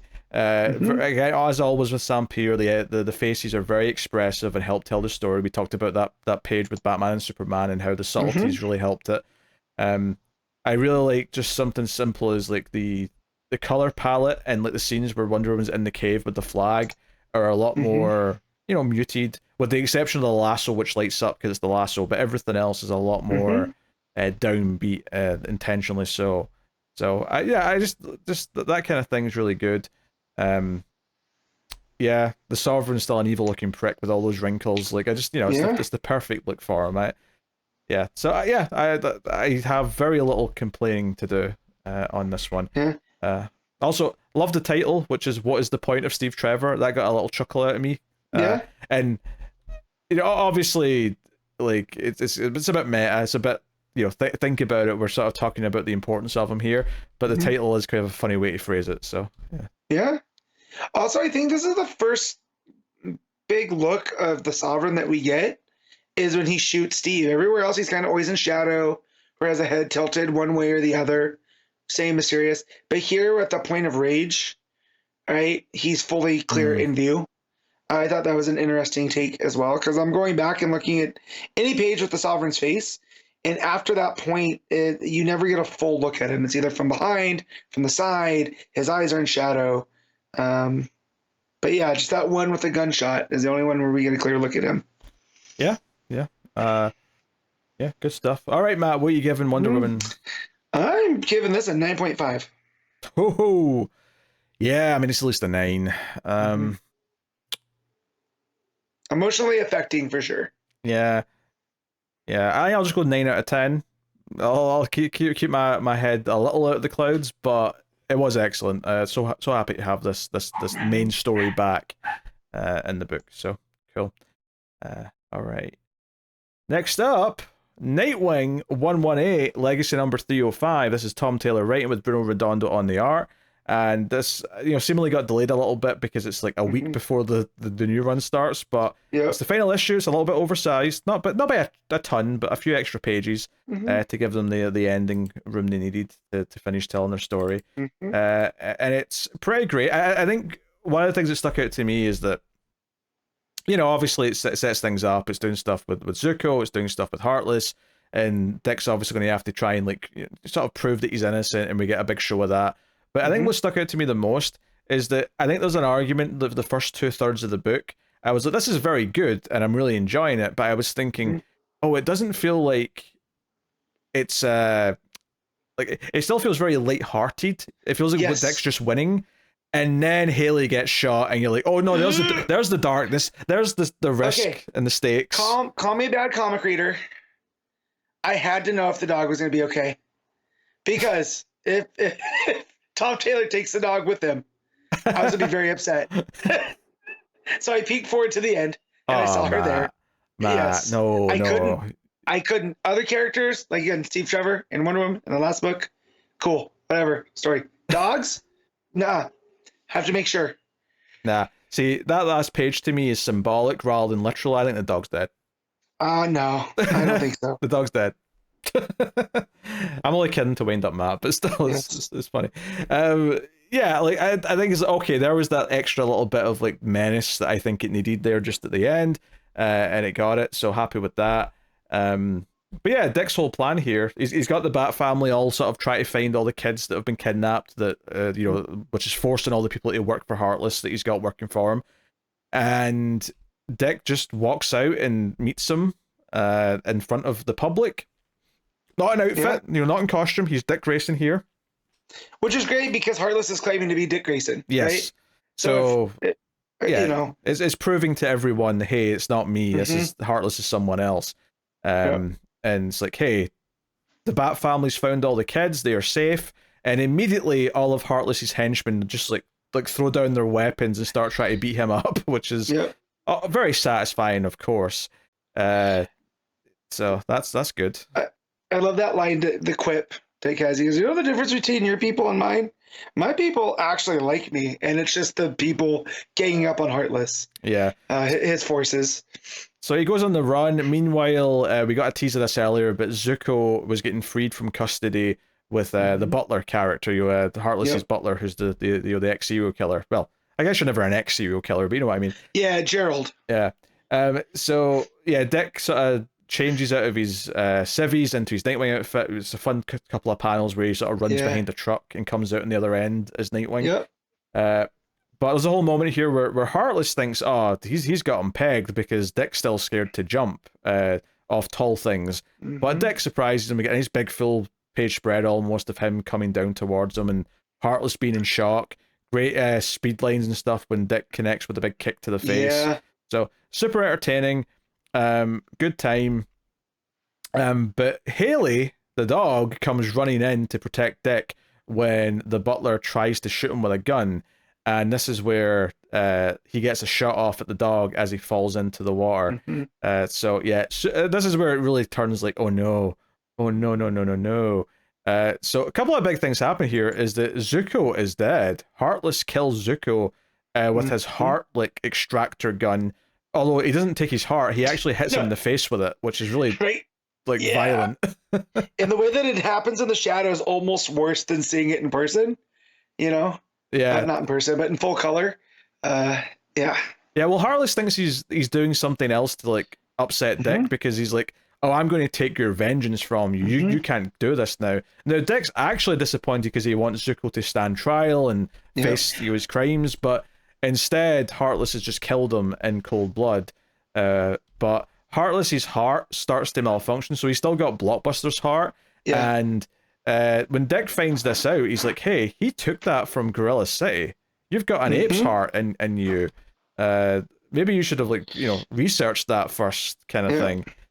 So this all comes out while they're fighting and his heart starts malfunctioning and whatever. There's a great thing here as Heartless is dying, as he tries to grab Nightwing's chest and falls, but he leaves blood dripping in the sort of fingers sort of location on Nightwing's chest. So you get this panel of Nightwing looking down at him and the blood running down his blue emblem. Just really good visual storytelling. Really cool stuff. I also love the heart monitor on his page as he dies, where it gets slower and slower until he's dead at the end. And as he's dying, Dick's like, hey, you're not going to be infamous. You're not going to be remembered. I'm going to make sure Oracle's going to erase your existence. No one will know who Heartless was. We did, but no one else will know. You will be nameless and faceless. And puts the mask on him as he walks away with the dog in his arms. I just love that because he was heartless, right? But he's going to be nameless and faceless, so it's not going to matter. There's just a nice little tag by Taylor there. Yeah, it's a nice big send off moment for the character. We also had the thing with Heartless where he's mad at Zuko because I thought you helped make me become who I was because you killed those two, the parents, but you were trying to kill the kid. So it was almost an accident that he has a bit of a crisis of character coming out of that realization. So that's interesting. But Dick goes to his parents' grave, which he says that he's sorry that he's not done this sooner. And as soon as he said that, I thought about it and went, yeah, I don't think I've ever seen Dick Grayson visit his parents' grave. No, I don't either. Yeah, he's referenced the events and the people in the circus and whatnot, right? But never the actual gravesite. Yeah, it's kind of a wild little thing that's went undone till now. And I like that there's a semi-looking Nightwing logo on the gravestone, right? It's almost like he kind of co-opted that kind of imagery for his own use. Well, I mean, even the name Robin comes from the fact that his parents were the Flying Graysons, right? And they were bird-related, so then that translated into the Nightwing logo. So, no, that's all nice. And he introduces his sister to them in a weird way because they're dead, obviously. And of course, one last little tug at the heartstrings about Alfred as Babs gives him the blue pennyworths to put down at the gravesite. And he's like, oh, you'd have liked him. He looked after me after you died. Kind of I was like, oh, geez, come on, Taylor. You really tugging at the heartstrings here. So, and he actually whispers to his parents' gravestones that he wants to marry Babs. So you get that little thing there. As Matt mutes his mic because something awfully loud started happening somewhere. Again, Saturdays are garbage day, and I never know when they're going to show up. So I listen for the big truck so I can mute. But yeah, no, that I hope I get to marry her one day. I was like, oh God. That was nice because the run was never going to build up to that permanent change. But I like the idea that Taylor's saying before he goes, no, my intention is that Dick would one day marry her. Obviously, whatever teams do, whatever with them, or if editorial will ever let them do that, that's out of my hands. But this is clearly what my intention was in terms of where I'm leaving the character. And the final page is just Dick and Babs in outfit with the dog, looking out at the Bloodhaven. And we get sort of this sort of watercolor background. Yeah, it looks like the Van Gogh Starry Night at the top. But yeah. Yeah. But yeah, here endeth the run. Yeah. Here endeth the run. Now Taylor gets to move on to Detective Comics, and Dan Waters is taking over Nightwing. So, pretty solid damn run, right? We got a... Oh, it's a great run. When did he take it over? How many issues do we think it is? Did we figure all this out? It was issue 78 till now, so about 40? Okay. Yeah, 40. A very solid run in this day and age. Yeah, 40 plus maybe a couple of annuals and a special or whatever. Yeah. Yeah. So but yeah, the whole, and again, in typical, not typical, but in good Taylor fashion, he plays with our expectations, right?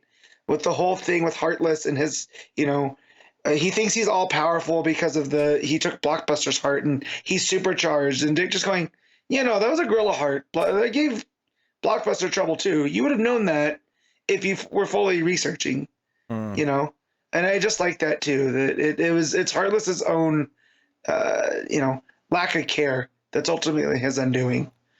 Yeah, no, a very good run, excellent run even. Not perfect. I wasn't as much out of the pirate arc in the middle. Yeah. So I'm not going to say everything was perfect.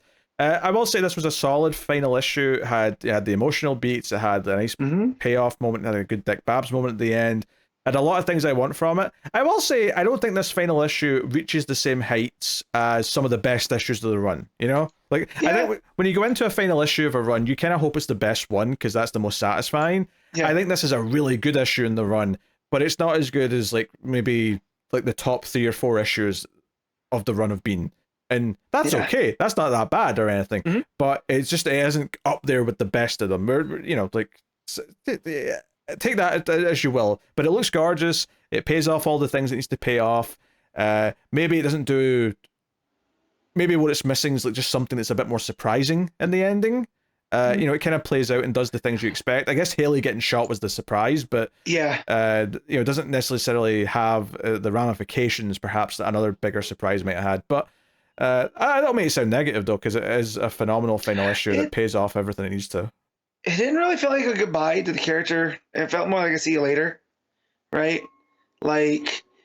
Almost like Taylor has more to say about Dick Grayson, so he didn't have to throw it all here in this run.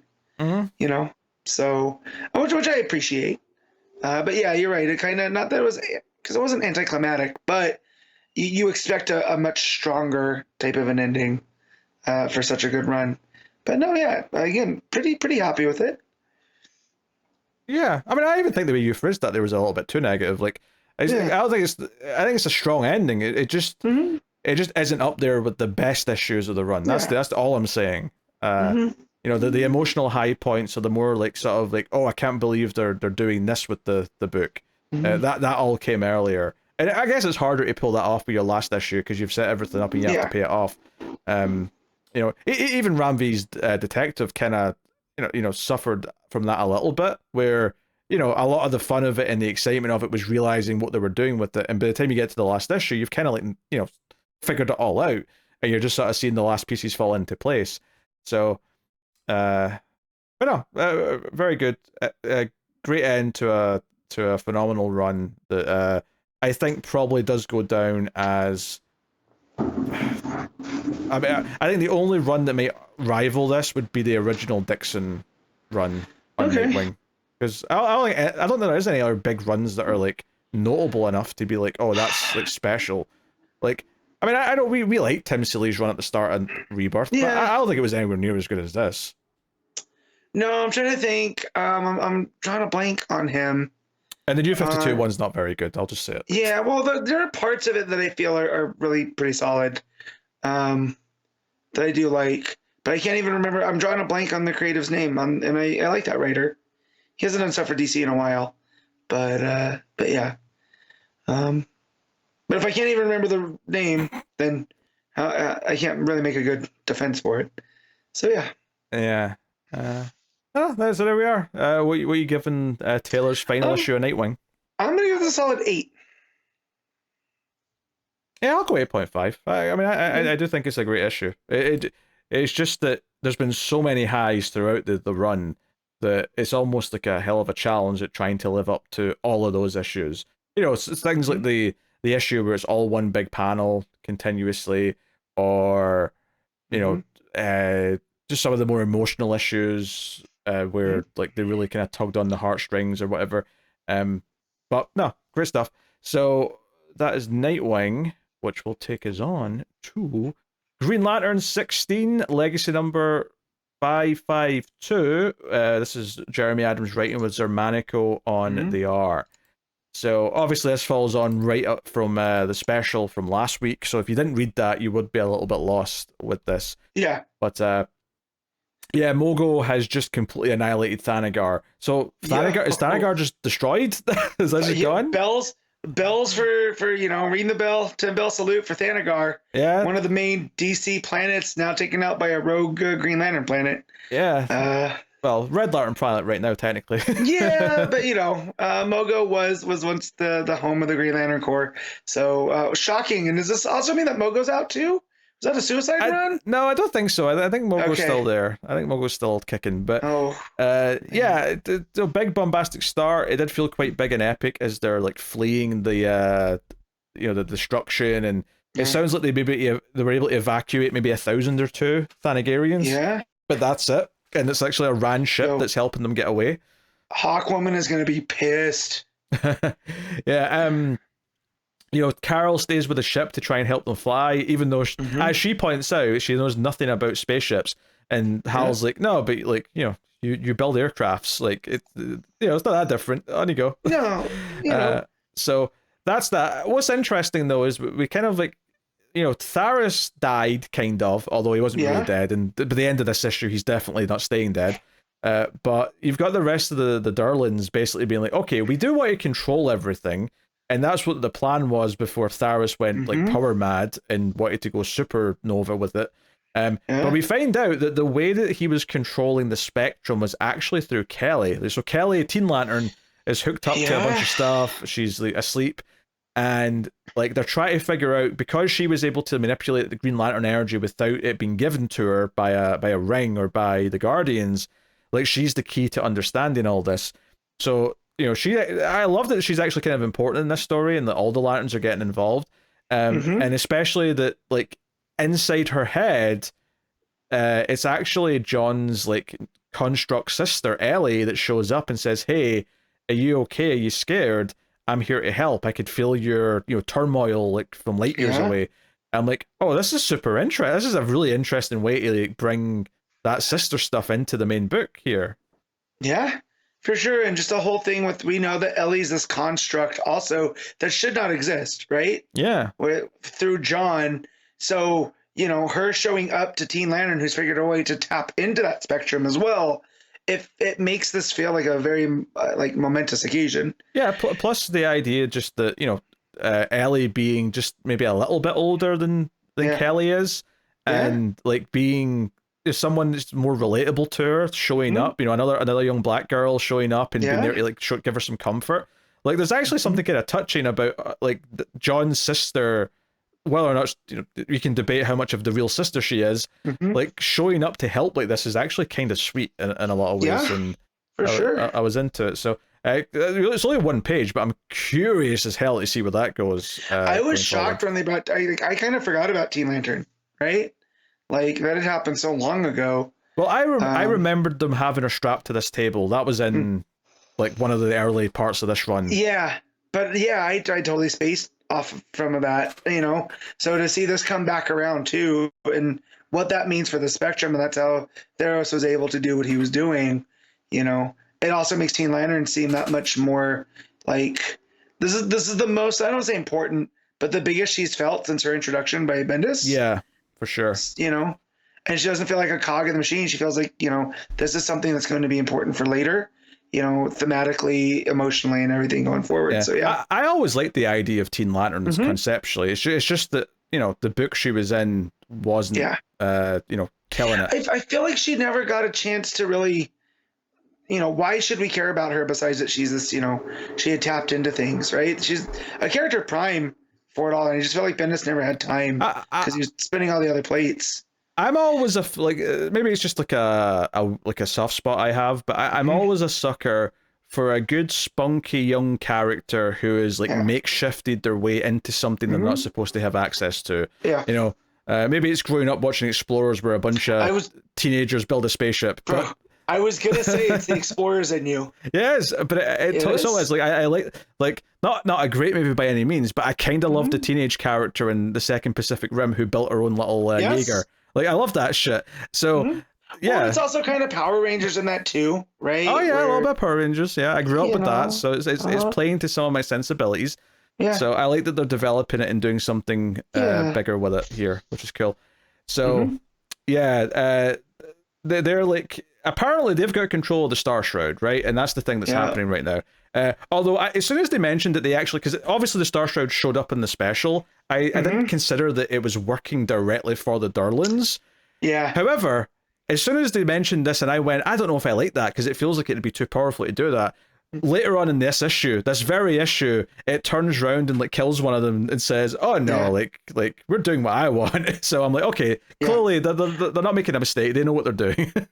Yeah, it makes sense too because the Varen was the Durlan representative, right? That becomes Star Shroud. That's right. Yeah. So it makes sense that he would go back to them, trying to figure out what the plan was, so he could do what he wants to do, right? Oh yeah, I'm working for you, sure. Yeah. Kind of vibes. So a lot of the action here comes, although he does want something though, because he says that you'll get my body back. So he did want something from them. So we'll see where that goes to. But the action in the issue comes from Hal and John working as a two-man team to take on the hordes of the Spectrum Lanterns. The ones that are switching between the different colors. And there's a lot of fun stuff here in the action as they're doing constructs, and Carol's getting the Ran ship up and running and flying off. And there's a great 2-page layout where it's like splices of these big sort of vertical panels of like the Star Shroud's there, try to like fight John Stewart.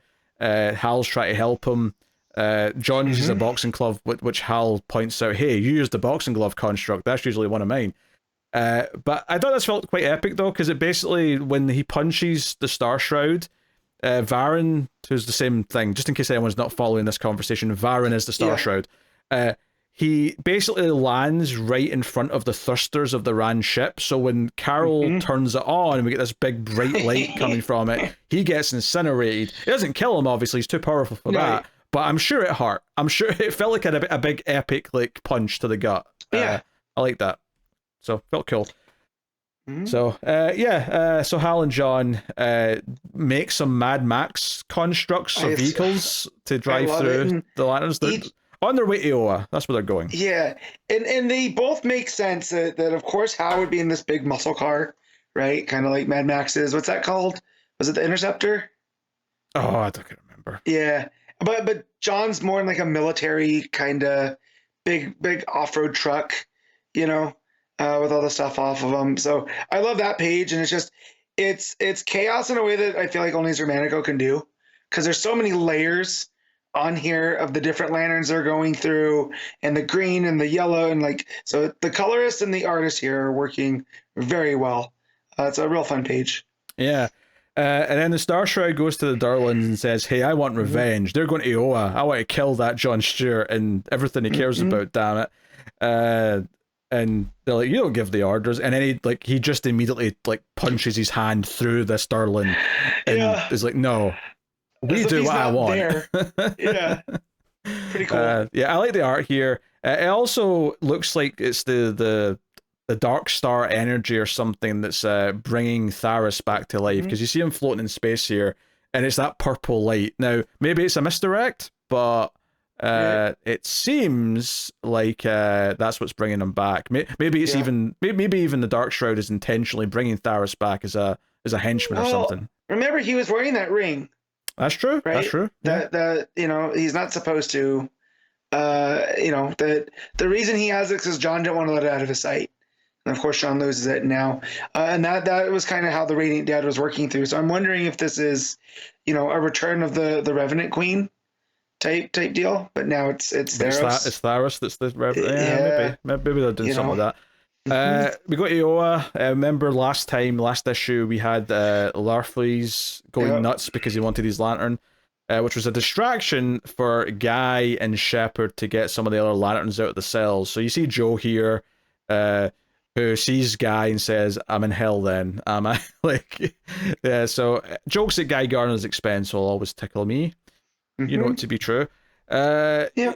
So, yeah. Yeah, basically the cliffhanger of the issue is a little bit random actually, but it's the Ran ship basically gets intercepted by a giant monster that looks like it's made out of the Dark Star energy. No?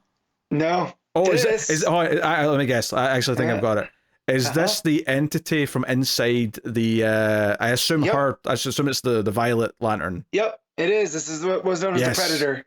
Yep. Yes. Okay, very good. Yeah, Yes. Joyce, all the purple light we saw earlier in the issue was all Dark Star stuff, so my mind just jumped there. But as soon as you said no, though, I'm like, wait a minute, then what is it? I'm like, oh, it's the entity. Yeah. Like, just for those of you who don't know Green Lantern very well, Parallax, for example, was the monster entity inside the Yellow Battery. So they were known as the Avatars, right? And each of them had one. This was a Jeff Johns thing, and the one for the Zamarons, for the people that ran the Sapphires, was known as the Predator. And essentially, what it did, it was pure love, right? It was love without consequence, and that's why it got the Predator name, right? It's almost like it consumed you, like your passion or whatever. So this thing is after the Radiant ship because Carol used her Sapphire energy. Yeah. Right. And I also always love that the Predator does look like a xenomorph, right? And you know, if you know your xenomorph lore and the designs that are all there, you know. So I saw this thing coming and I went, oh, this is very interesting. Yeah, it's definitely a big swing out of nowhere, but yeah, it does make sense with what Carol just did. So, it's super interesting, and that's just where the book ends.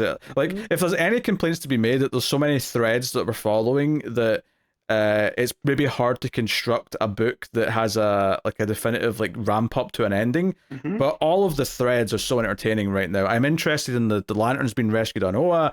I'm interested on the Star Shroud stuff. I'm interested in what Carol's doing. I'm interested in the Durlins and what they're up to and how that's clashing with the Star Shroud. Theros coming back. I like everything in the book. Every single plot thread and its advancement I enjoyed. And I like the way that it's being handled because it feels like the War Journal stuff was the side quest for John, and now it's worked its way back into the main story. Yeah, because the Dark Shroud's a major character, has reconstructed Sister Ellie's getting involved with Kelly, all that stuff's super fascinating. And in terms of just enjoying the action and stuff, I think that couple of pages where the ship turns on and burns Theros and the fight leads into that, I think that part feels really epic. It feels very larger than life and grandiose in a way that it's very easy to lose that effect because we're so used to reading these comics with all these big fights.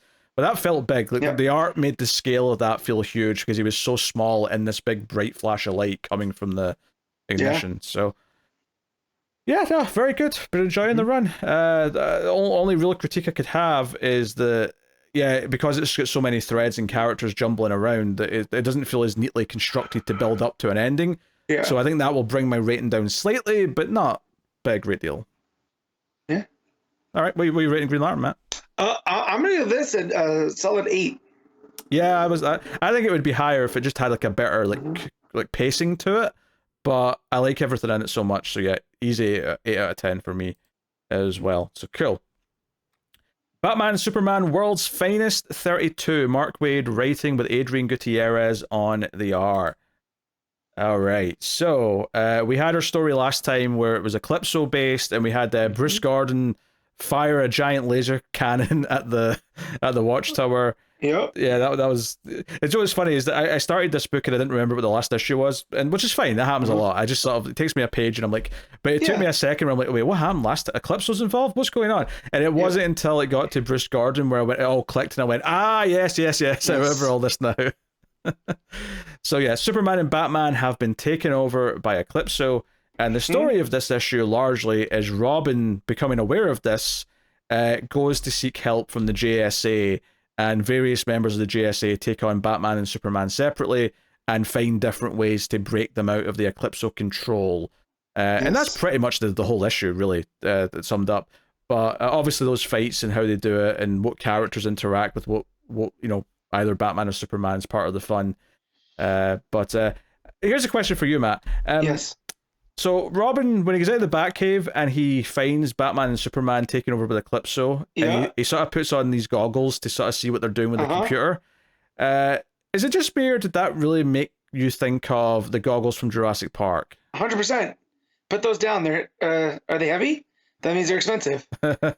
Yeah, it's just obviously the Robin color scheme plus these big goggles just makes me think of those Jurassic Park goggles. Just a weird little thing. But yeah, so yeah, JSA gets involved. They split up into two teams. Batman, evil Batman that is, goes to Gordon and like starts to cause chaos in Gotham, turns the bat signal purple. And actually, the nice touch that I liked here is that there's a couple of panels of the bat signal slowly like becoming eclipsed, like Eclipso. Thought that was a nice touch, really nice touch. Good. I also love that Babs is there with Gordon, and she's like, "Oh, he's not coming," but she's not Batgirl yet, right? But she is wearing a Wonder Woman shirt. Yeah, so I do like that she has some ties right there. Just wearing a Wonder Woman shirt. It's fun. I wonder if after he does Batman and Robin Year One, if he's got plans for a Batgirl, not Batgirl Year One, but like the equivalent of that for her, just because he's teasing her here. But I could just be a nice little reference. Yeah, we get a fun Spectre appearance too. Yeah, Spectre's here to help fight Batman Eclipso along with Hawkman and who else we got here? Dr. Midnight is there. And Sandman. Yeah.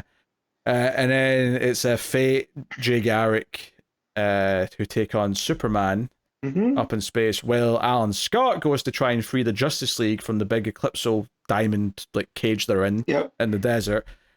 So I mean, I think honestly, it's the thing I always say about these World's Finest issues is that it looks gorgeous and it's a fun read. But it's not like super deep either. Like it has a lot of fighting. It's a lot of the characters taking on these evil versions of Batman and Superman. By the end of the issue, both Batman and Superman are like snapped out of it, so it kind of accomplishes what it was doing. I guess the most interesting part before we get to kind of how it ends is that to snap Batman out of like the control from Eclipso, he makes Batman think that he snapped Robin's neck. So we get this really dark panel of like, basically, as if the Spectre with telepathy just snaps Robin's neck to the left. So we get like the neck just like completely like perpendicular, and it's like, whoa, what's going on? Like that's super dark. And then Batman screams, and the Eclipso leaves him. And Batman afterwards is like, "That's the wake up call I needed. Thank you. Never do it again." Like I love the stern, like Batman's like, "You crossed the line there doing that." Yeah, he's talking to a spirit of vengeance. Like that. Like, never do that again. Well, I like how different it is than how they get Superman too. Because up in Superman, they get rid of the shadow of the eclipse and show him to the sun, and that gets rid of so two very different ways. Yeah, I mean, you say show him the sun, they make him fly into it. Like he literally goes into the sun, like the end of sunshine. I can almost hear John Murphy's music playing as Superman burns into the sun's surface. Yeah, because he's chasing Jay through space, right? And with some of with the help from Fate, and Fate's like, "Jay, turn now," which I love that page because of all of the lightning, right, and the magic, and it just everything's sketchy.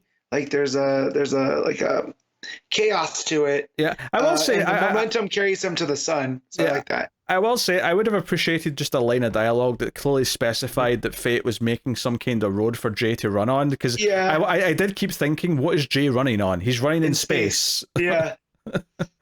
So Dr. Fate did it, I guess, is my answer. But it is what it is. Alan Scott gets the Justice League out of the cage, so we get a big full page spread of the Justice League united showing up to take on Eclipso and Bruce Gordon, who becomes like a second looking Eclipso dude with the ears and all that. And they basically just instantly say, "Oh, that's funny. We're just going to use our powers to nullify you anyway."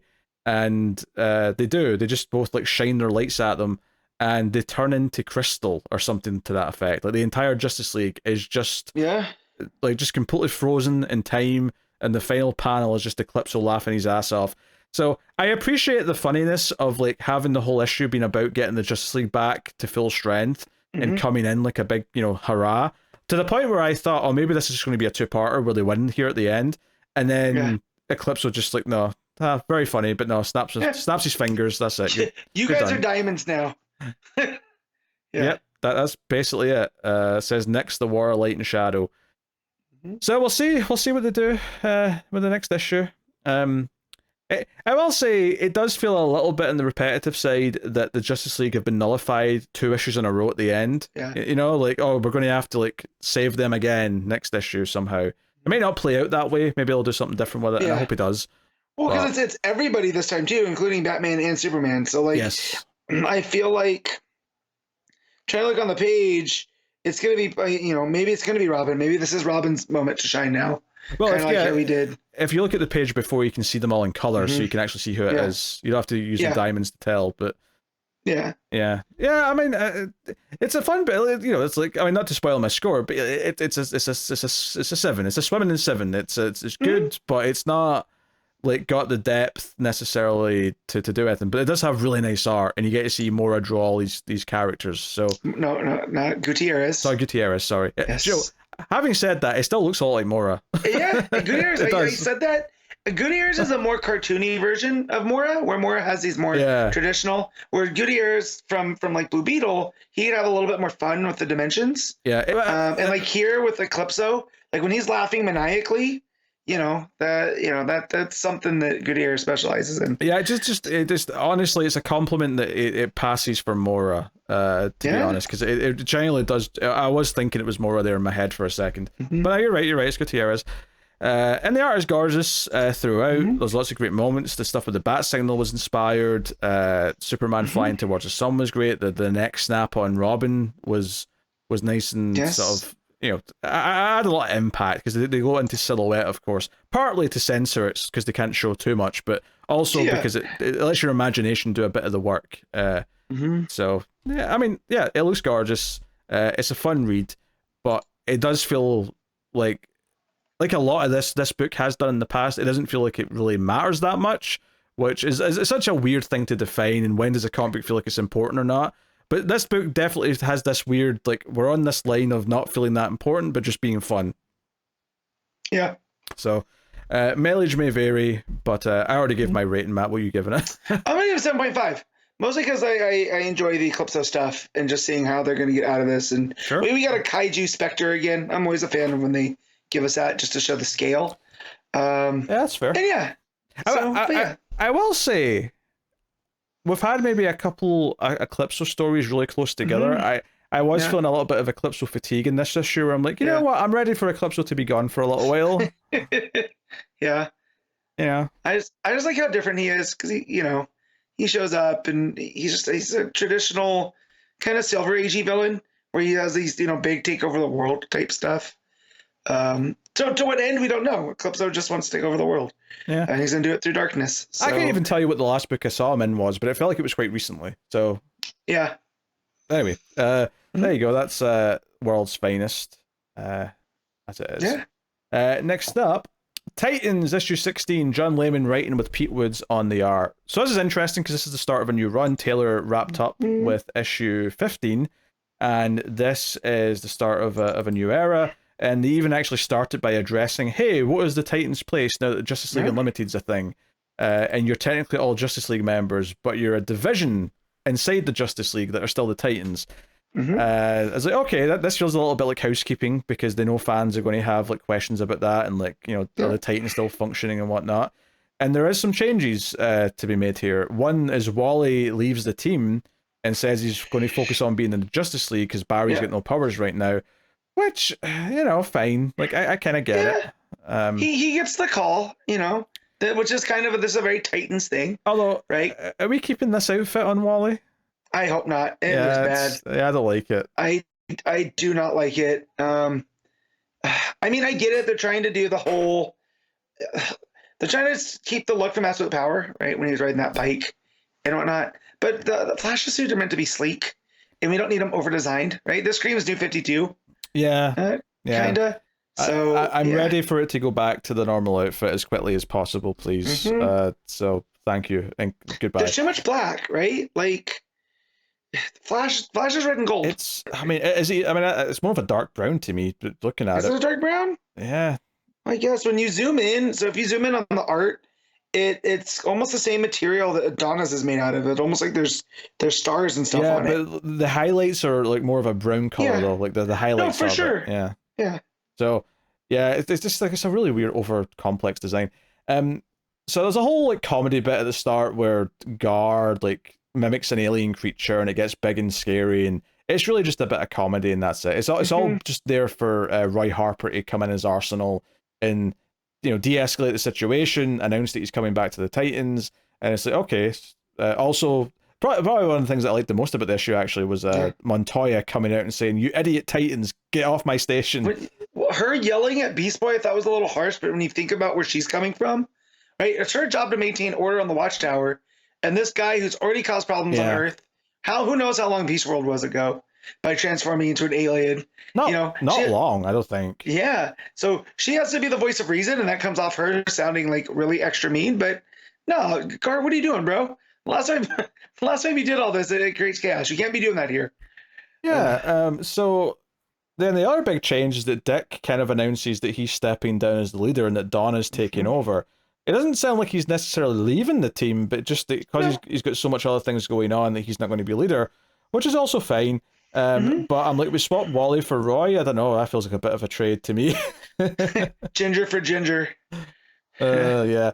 And then the actual plot of the issue, once it really gets going, when they go back to Titan's Tower, is that it starts with Donna and you think it's just her, but then by the time you get to the final pages, it's clearly everyone's having it, which is that they're having these weird flashback moments where they're, thinking they're in the past, and like, so Donna sees them all being like the Silver Age version of the Titans, whereas like, Roy sees himself being a junkie, Corey sees, whatever happened in space with aliens. Oh yeah, she was in taken hostage. Yeah, right? yeah. I just can't remember the specific moment, but yeah, you get the gist of it. Raven sees Trigon, which is funny actually, because for a second I'm like, okay, I know this is just a memory that's like haunting her, and that's fine. But I'm like, there's no way you're doing a Trigon story right after Taylor just wrapped up that story. Yeah. There's no way you can do that. No.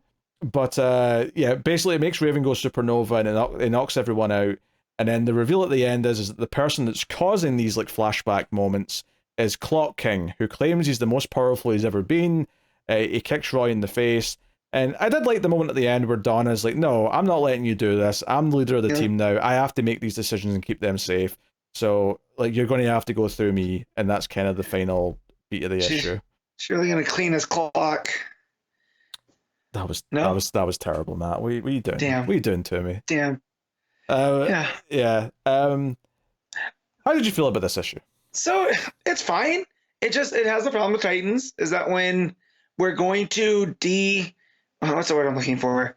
When you knock them back down a level, we're just like, demote. There we go. You guys aren't the Justice League. Remember, you're a B-level team here. And it's just, it kind of feels like all that momentum that we had over the course, it just kind of feels like, oh yeah, you guys are back to being the B Squad. Yeah, it's a shame. I think what I would want from it is like, how like, because there's not a lot of examples of this in history, but like I'm thinking like when Johns did JSA, and JSA was never meant to be the main team in the DCU, but the book was so strong that it felt important in its own right, that it had its own character. I think that's what you hope the Titans book's going to be. Yep. And instead, I kind of agree, it's just fine. Like, I think the story's okay. The characters, I don't think are amazingly written. Like, I do think there's a couple of weird moments where there's a fall off. Yeah, Corey sounds a bit young at a couple of moments. Like the reference that Raven and Beast Boy are in a relationship, and that's fine, but it doesn't really feel like the exact same characters as before, which is just maybe a transition thing. Pete Wood's on art. I think he's hit or miss. Like, there's definitely in the group settings where you don't have to look at the faces too much, it looks fine. The faces, I think, are kind of a weak point. There's a lot of similar qualities in them. There's not a lot of differentiation. Yeah, I think like like I think when it's just more neutral faces, it's fine. But whenever they're doing something a bit more expressive, I think it really kind of starts to stick out as like overly weird and cartoony. The page, it's just before we see Trigon. The page before where Raven's clearly starting to see it in her own eyes. Like her face, like as she's like got her mouth open and is like shocked. It looks really unpleasant to me. The face proportions are kind of off. The eyes are extra big. You know, because like down there's that page where Nightwing says that he's going to step down as leader. His face looks kind of weird under there, with there. And then when you get to the bottom though, where we get all of them, and it's this real nice moment where Donna's kind of saying like how much they've been through and what kind of their trauma is as a team. I kind of like that roll call here. I think that's where his art kind of looks the best, but it's also where it's kind of small. I don't know, because I really don't like that Starfire panel, because I think she looks like she's 12 in that panel. Yeah, I guess if you point that out, but I was gonna say that the rest of them, like the Cyborg, even Raven, I think she looks, you know, pretty decent. And Beast Boy is one of those, you know, hairless cats. So I like all of that kind of stuff. But yeah, some of the upper close. The next page with Roy looks too much like just Nightwing with red hair. And you got to make him look like Roy, you know. So yeah, art's a bit rough. Yeah, and you know I've seen Pete Woods before, and I think it's this. I guess not to my taste more than anything, but there's definitely like an angular kind of quality sometimes where it feels like I especially notice in the hair where the hair has a very kind of like how did I put this like it's a lot of sharp edges in the hair, right? It feels very kind of almost the hair you get in an action figure because it has to just sort of be like a block of a shape rather than actual hair. Even Donna's, which is long hair, shouldn't feel that way. But that last page, which she's getting ready to punch Clock King, like I think her hair looks really weird and like it's like Lego hair. Yeah, it's clinging. Stick it on. Yeah, it's clinging to her head in a weird way that feels unnatural to me. So I do think the art's kind of in the middling territory, and I think the story's fine, but I don't love it. So it's a shame. I was kind of worried that this was going to feel like a big downgrade going to this new run.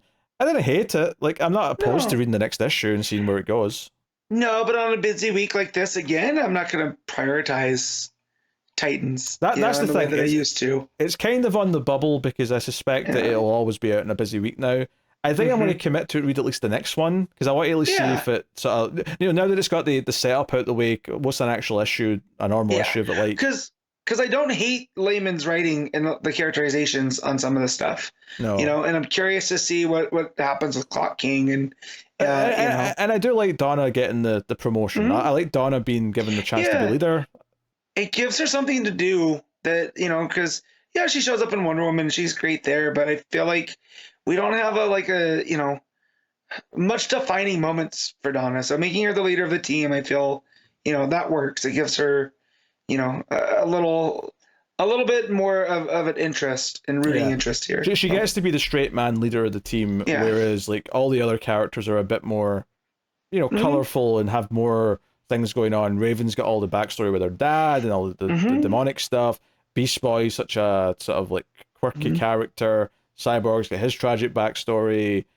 Like they all have stuff, and I feel like Donna does play quite well as the straight man in the middle of it all. So there's potential there. I like, but it definitely feels like, oh no, we're in kind of maybe, you know, we're on the bubble with this now, I think, and we'll see maybe what the next issue is like before we make any kind of big decisions. But given how many books are looking worth reading in the next couple of months, it does feel like this might be like one that gets the chop just to make life a bit easier. So we'll see. All right, what you rating it? I'm gonna give this a 6.5. Yeah, 6 out of 10 is kind of what I was thinking. It's fine. It's okay. It's readable. All right, there you go. Batman and Robin Year 1, Issue 1, Mark Waid writing with Chris Samnee on the art. So, this was kind of a wild announcement when it came out of nowhere a few months ago. But yeah, we got a new Year 1 book. It's Batman and Robin. kind of their early days working together. I mean, most of this issue is about Robin's first night out in uniform. So it's not like we're doing the origin of Dick Grayson. That's happened. No. We're not retelling that. We're focusing on his time starting actually as Robin, and kind of the Bruce and Alfred debating about, you know, the pros and cons of what they're doing.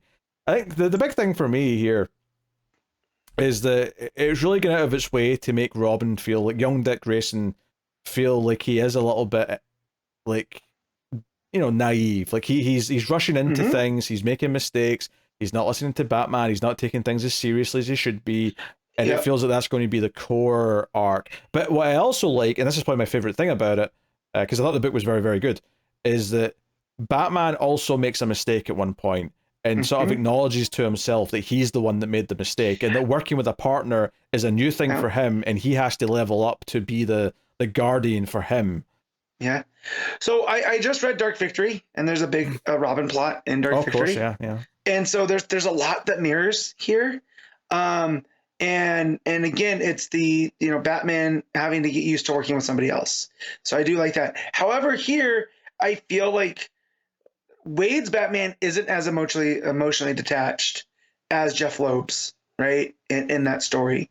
And so here, you know, there is that care and that caution, and there is a very paternal thread there for Batman, where it's like he's learning how to be a father, right? He's never had to worry about this type of stuff before. Yeah.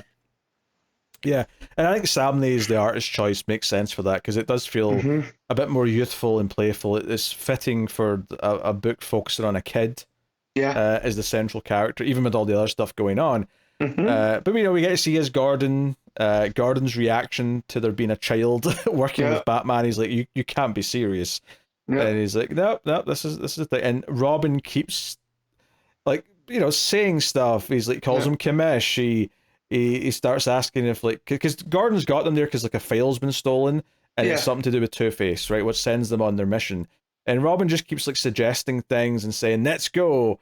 And Batman's like, oh, you're giving the orders now, are we? So, yeah, he keeps kind of, like, overstepping a little bit. But I like that it's sort of balancing that with, like, you know, he jumps off the roof, and Gordon, like, leaps and goes, no, that's like a 30-story fall. And Batman just says, no, that's his element. This is what he is. And, like, yeah, like the one thing that he doesn't have to train Dick how to do is, like, you know, use a grappling, I mean, maybe fire the grappling gun, sure, but swinging from a rope is not something new to Dick Grayson here. So, no, full page spread, all that stuff's good. Did you like the issue? I mean, oh yeah, no, I did. I liked it a lot. And then again, it's one of the things between this and World's Finest, we're getting a really good Waid, Batman, Robin kind of, not just a story, but you can tell how he feels about their relationship in those two books. Yeah, I think again, the big difference for me between them, and why I think this feels stronger than World's Finest, which I do enjoy a lot, but this feels like it has a clear focus of, like, a story arc that it wants to do. This is going to be the story of Batman and Robin learning to work together, and the growth that they both have because of it, hence why it's called a year one.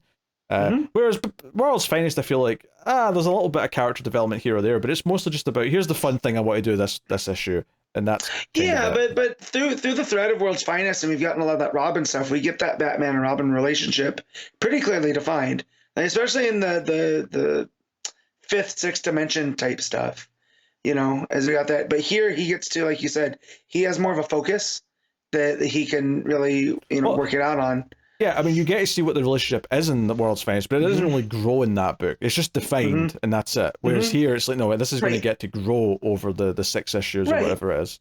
Right. And again, like you're talking about Samnee, the art here, when we get that page after, you know, there's that glorious one-page spread, right? This big splash page kind of them swooping down.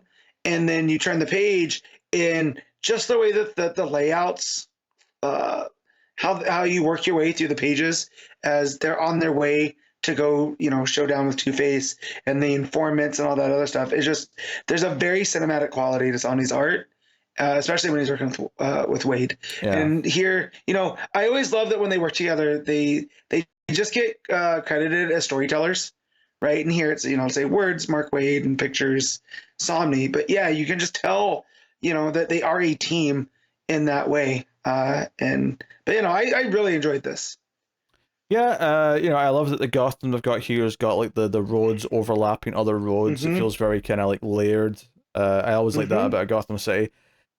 Yeah, there's like there's a bit of action when they're in the Batmobile and they're like bad guys like throw explosives at them, and it's like, oh, Robin like caught them throwing it, so he's got good he's got a good eye, right? He's catching things, but he also takes time to say, hey, don't worry, the car's armored, it'll take the hit, you don't have to be concerned.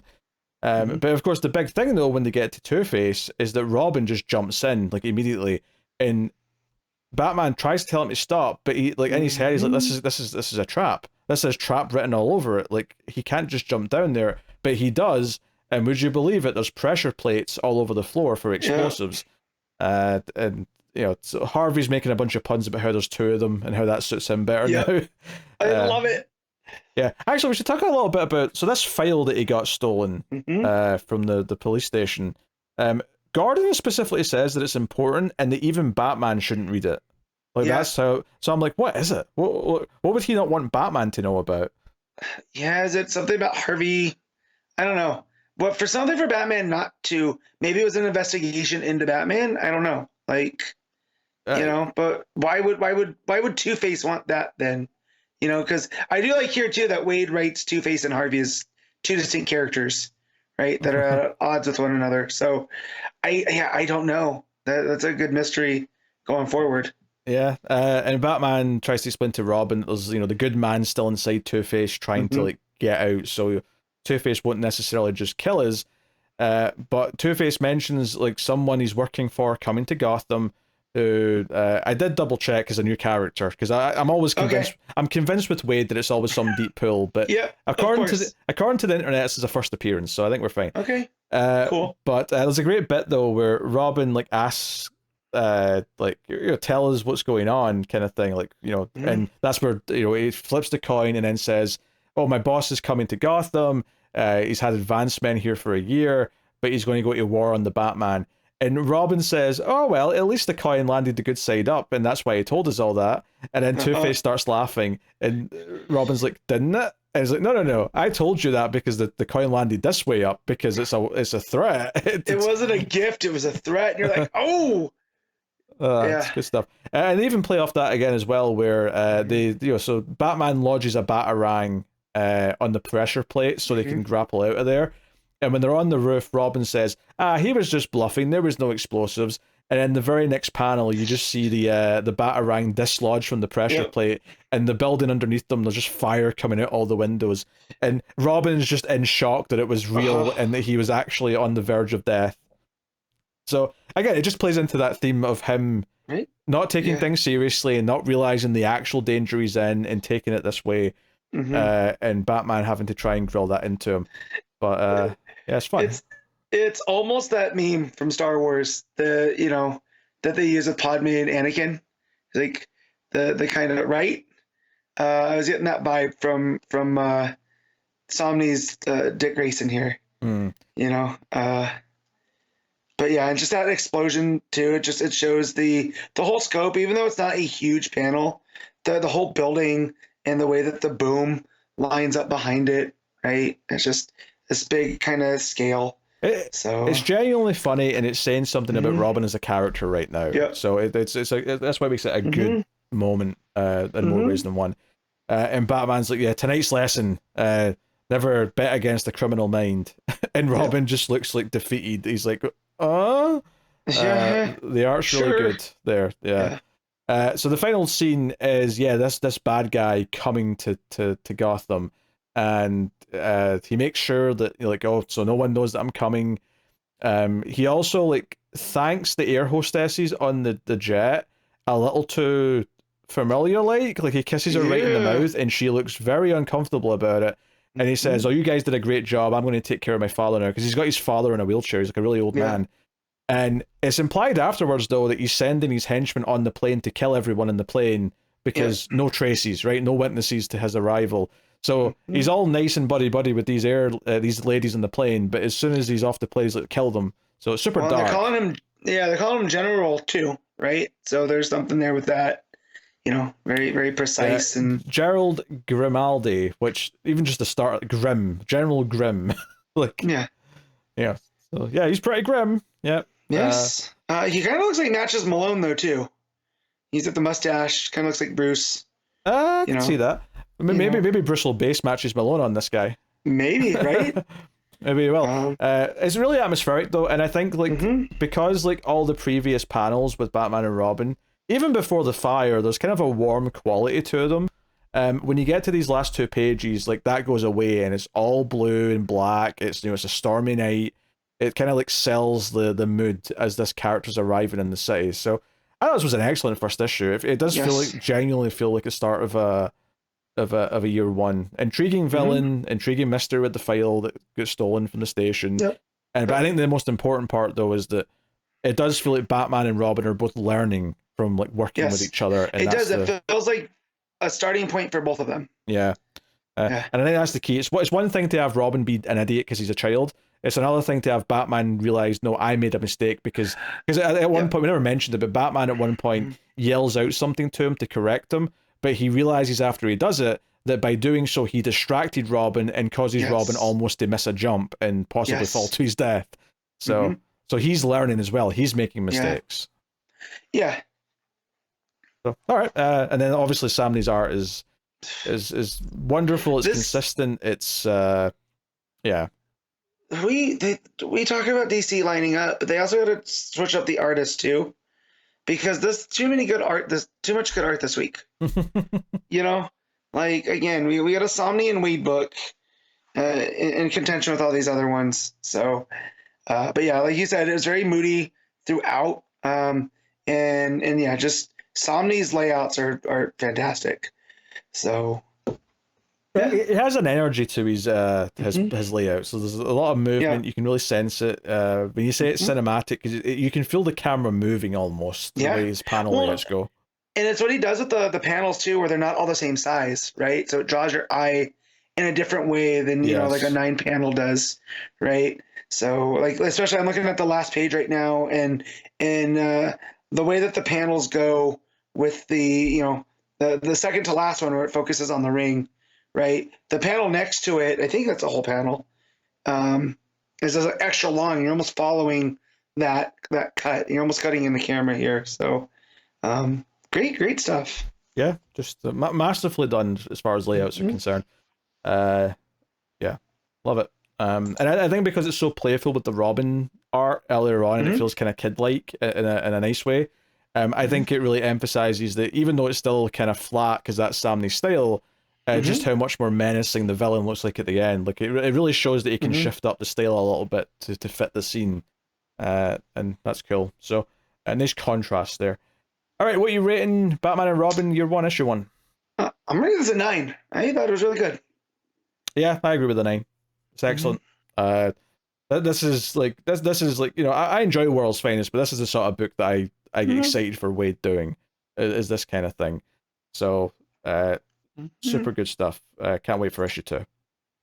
Jenny Sparks, issue 3. Tom King writing with Jeff Spokes on the art.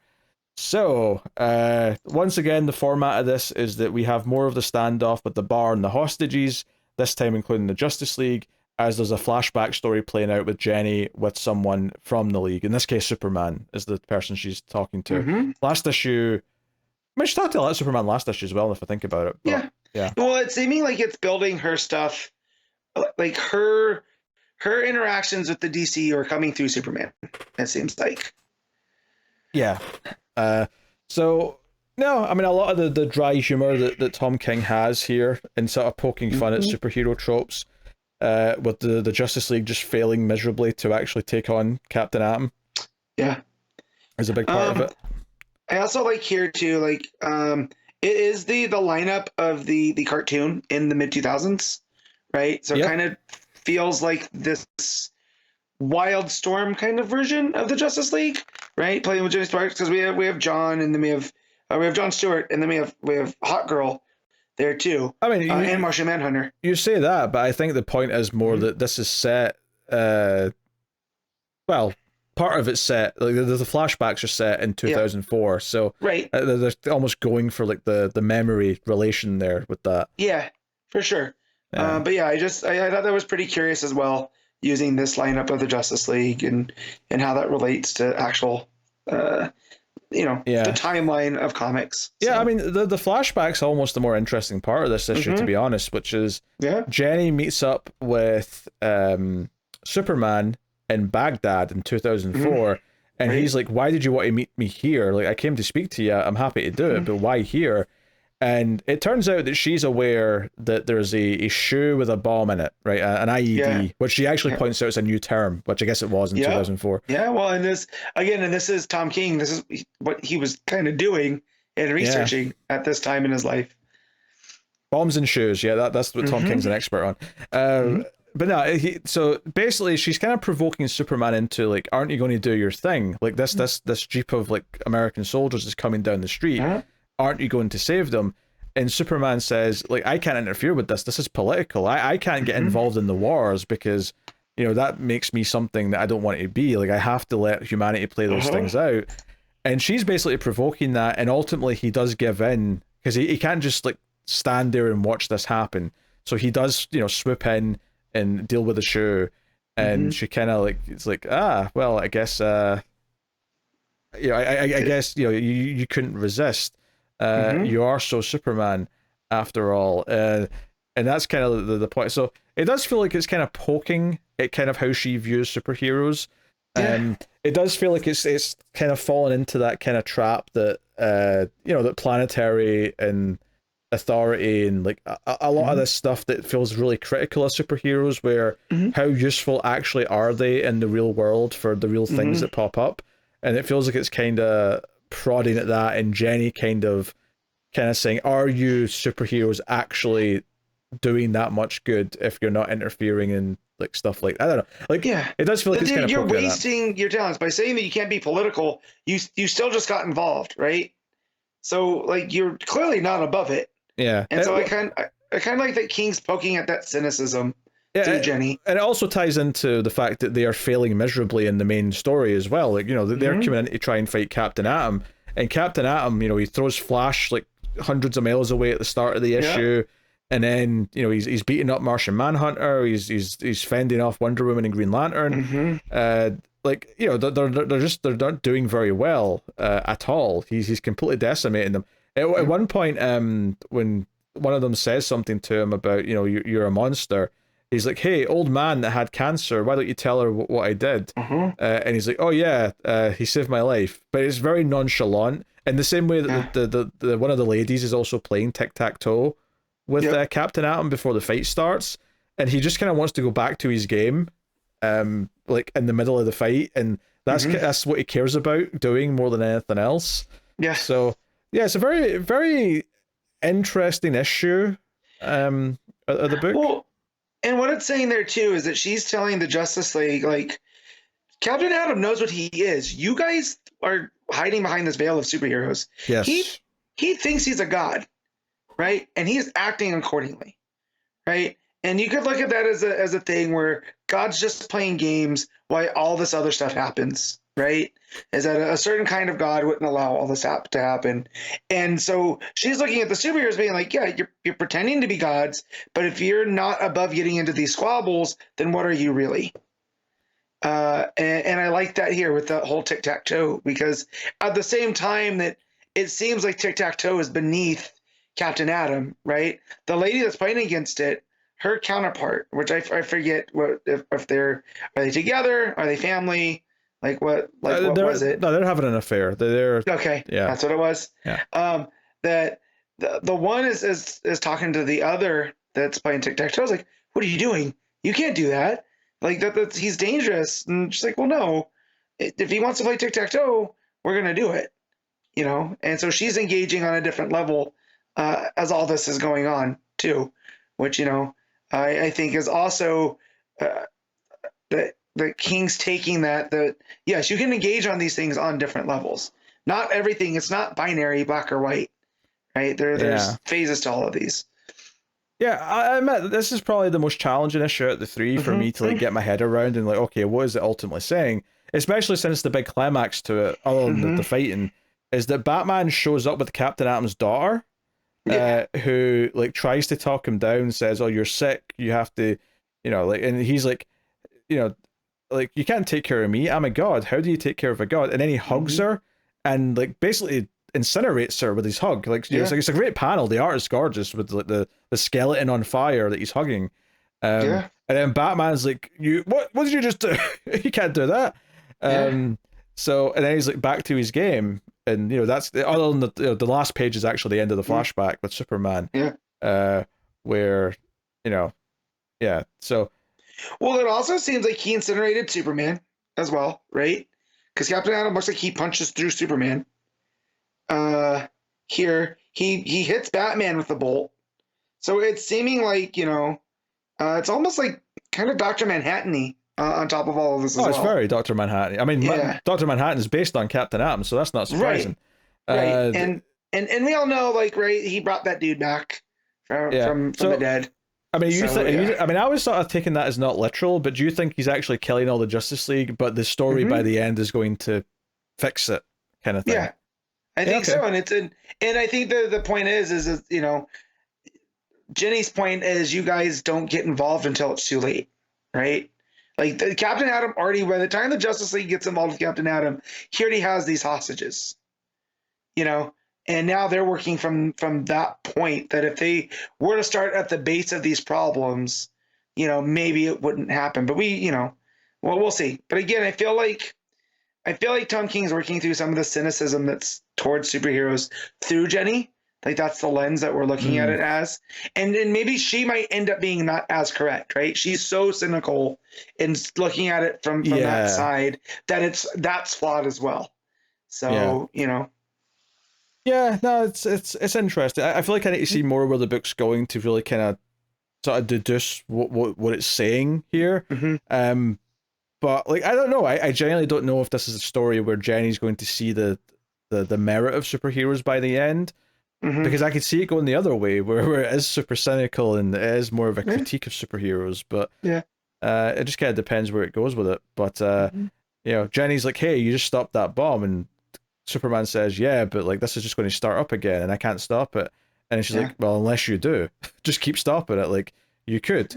And he's just like, "Oh, there's a meteor coming. I need to go and deal with that," and sort of rushes off. So, no, it's interesting. I definitely didn't love this issue as much as the first one I thought was like an excellent first issue. The first issue was like almost perfection, and issue 2 was good but not as good. And this is kind of similar to issue 2.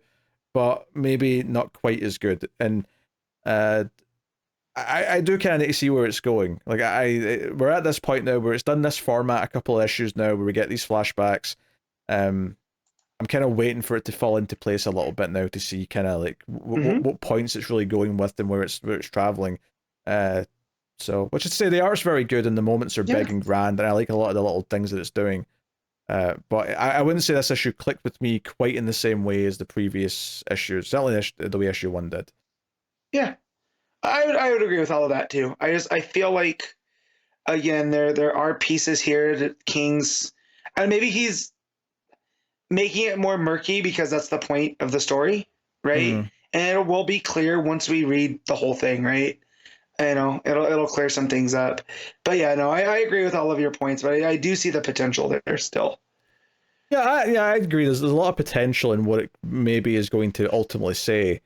But right now, Jenny as a character is just there to kind of like prod what the heroes are doing, as opposed to getting a bit more of an insight to like, it doesn't really feel right now like she's having an arc, but I wonder if that'll change as we get through into more of the issues, and maybe she actually tries something instead of them to de-escalate things or whatever. But very curious. I mean, right now I would say Captain Atom's the more interesting character between Jenny and him.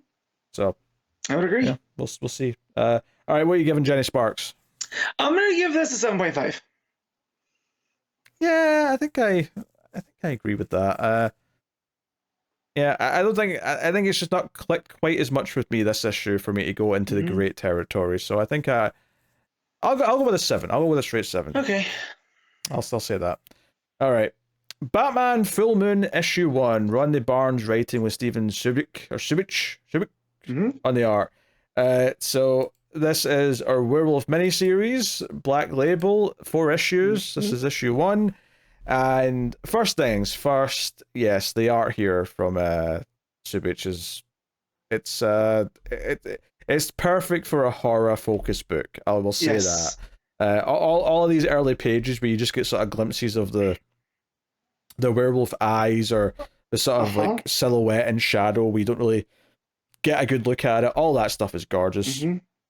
That one, it's on the bottom of the, what page is this? It's where he's throwing the people, and it's just this big hulking mass. The way that he plays with the shadows, and you never get a fully good look at the werewolf.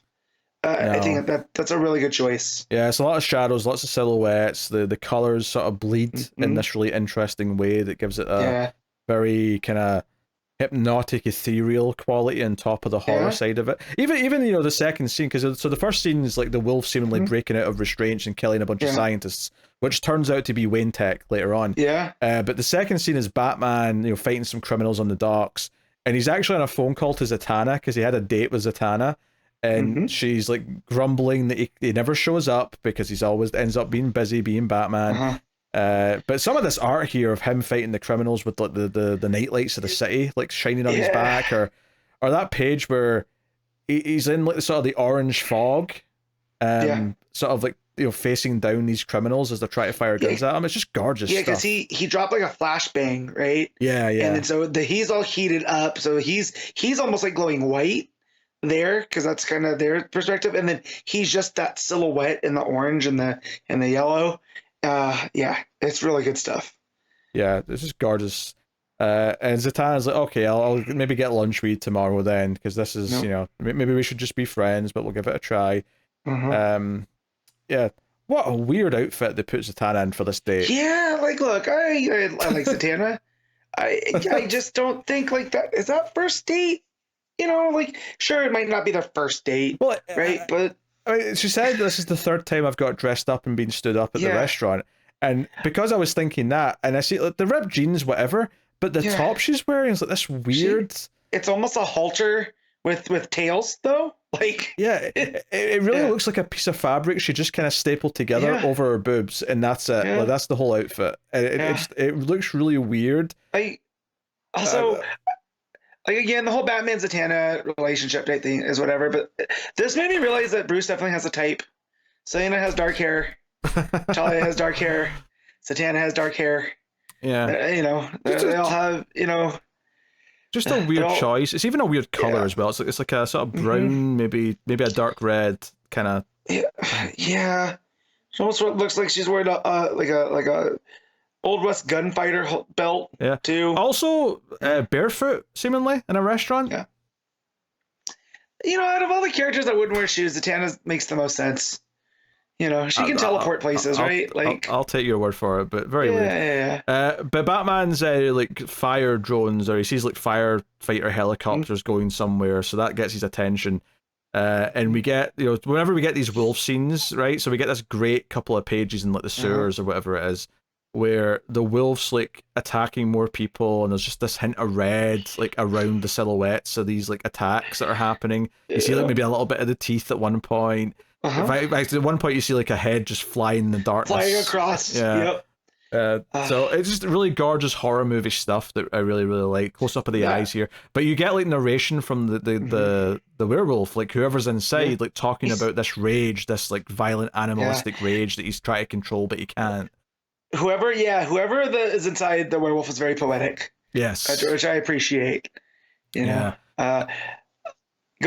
I was gonna say that ends with a big full page spread here of like, again, you can't quite see the wolf except a little bit of the fur at the edges, but it's a full page spread of the claws going through like 2 guys in the darkness. Really, really nice. It is ghastly in the best way.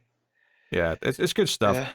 But Batman goes to the Wayne Tech, the Wayne Pharmaceuticals building that this all started in. Gordon's there. He pops up out of nowhere like he does. I love that he's like, hey, I need some space to think. And Gordon like sends out everyone out of the room, including the fire chief, who's like, wait, this was like an arson thing. I should be here for this. I'm the heavy. And then Batman steps in and says, "The bodies mean that Gordon's the heavy." Like, It's heavier. Yeah. Get the F out.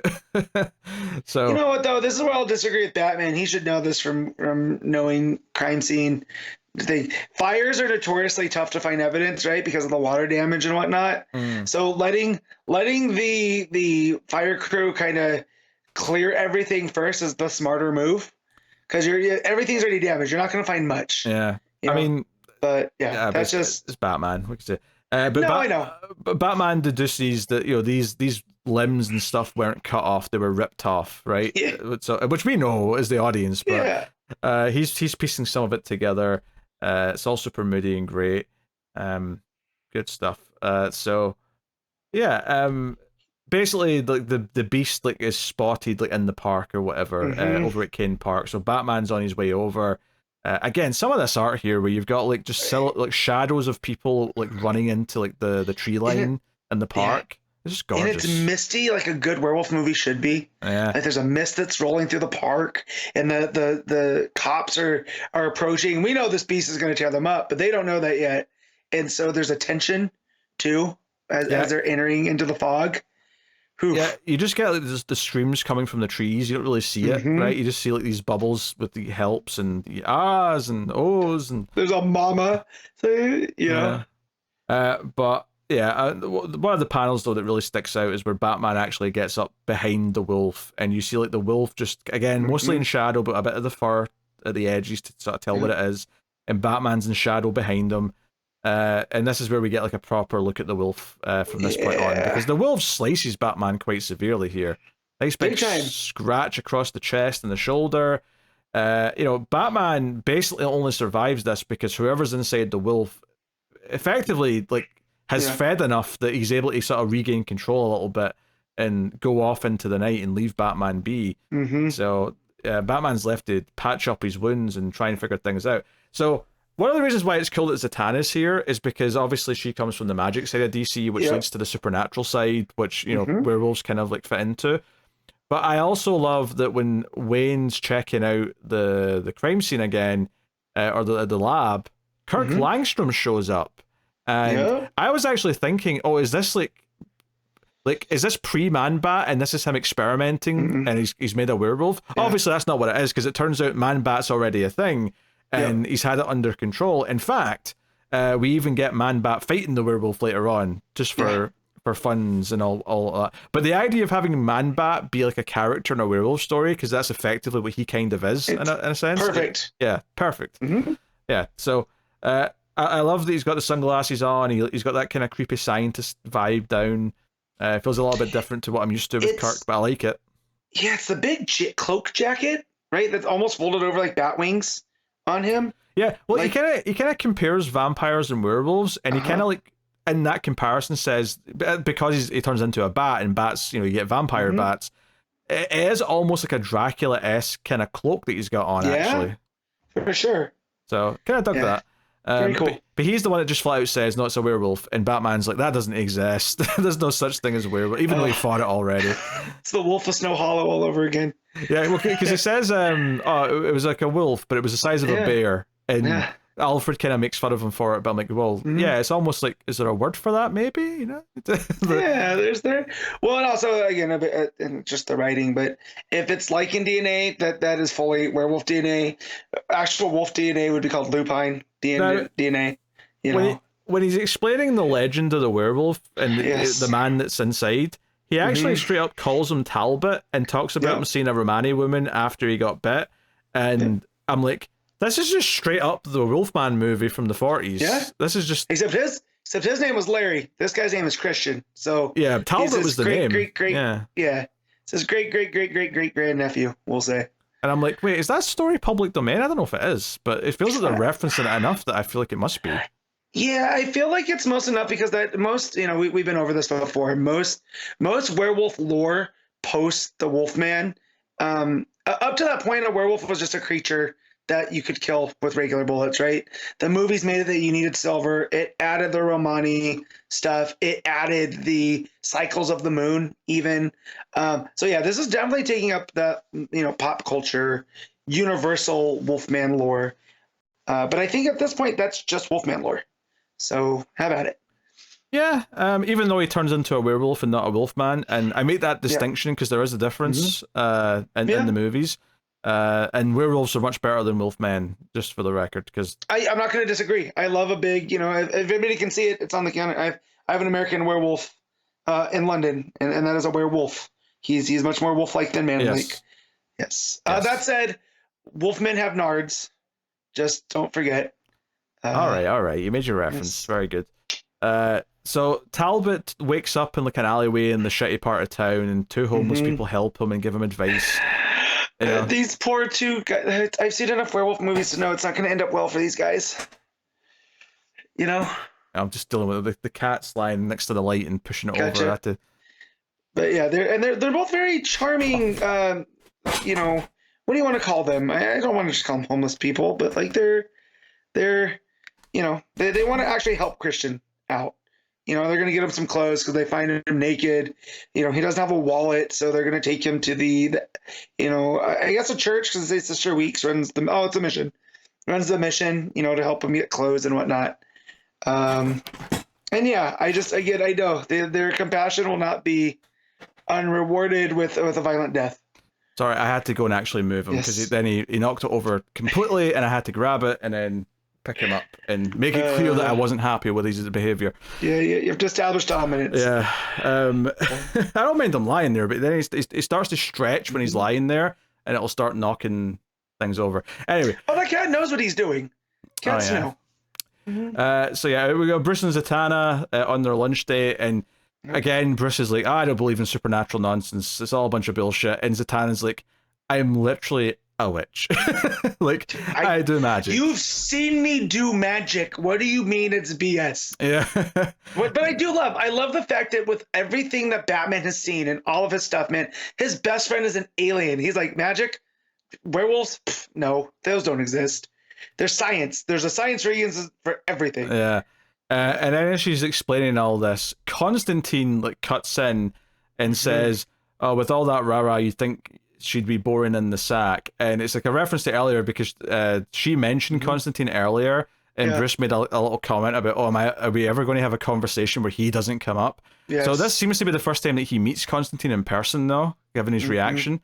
And yeah, so he's like, yeah, we're here because what's going on or whatever. Things are about to get much worse, blah, blah, blah, blah. He's like, hey, do you know the Batman? Go call him because bad things are happening.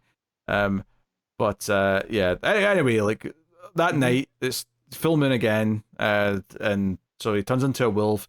The mission, the mission that's taking him in, the nun or whoever it is who's looking after him, obviously has to run in fear because he turns into a wolf. But this is where Man-Bat comes crashing in through the stained glass window and starts fighting with the wolf, and then Batman comes in as well. And the cliffhanger here is that the wolf straight up bites Batman on the arm. So conceivably, the rest of this arc might be about Batman turning into a werewolf. Yes. So we have Batman, Man-Bat, a werewolf, a wolf man, and we're gonna get a Batman wolf. A bat wolf, you might say. Yeah. So a werewolf, a werewolf bat. I want to find the script and read it because that's going to be fun to read. It's like verbal gymnastics, if you will. Yeah, and the art here at the end is really solid. If anything, the only time the art falters a little bit is when it's just regular people sitting in daylight having a conversation.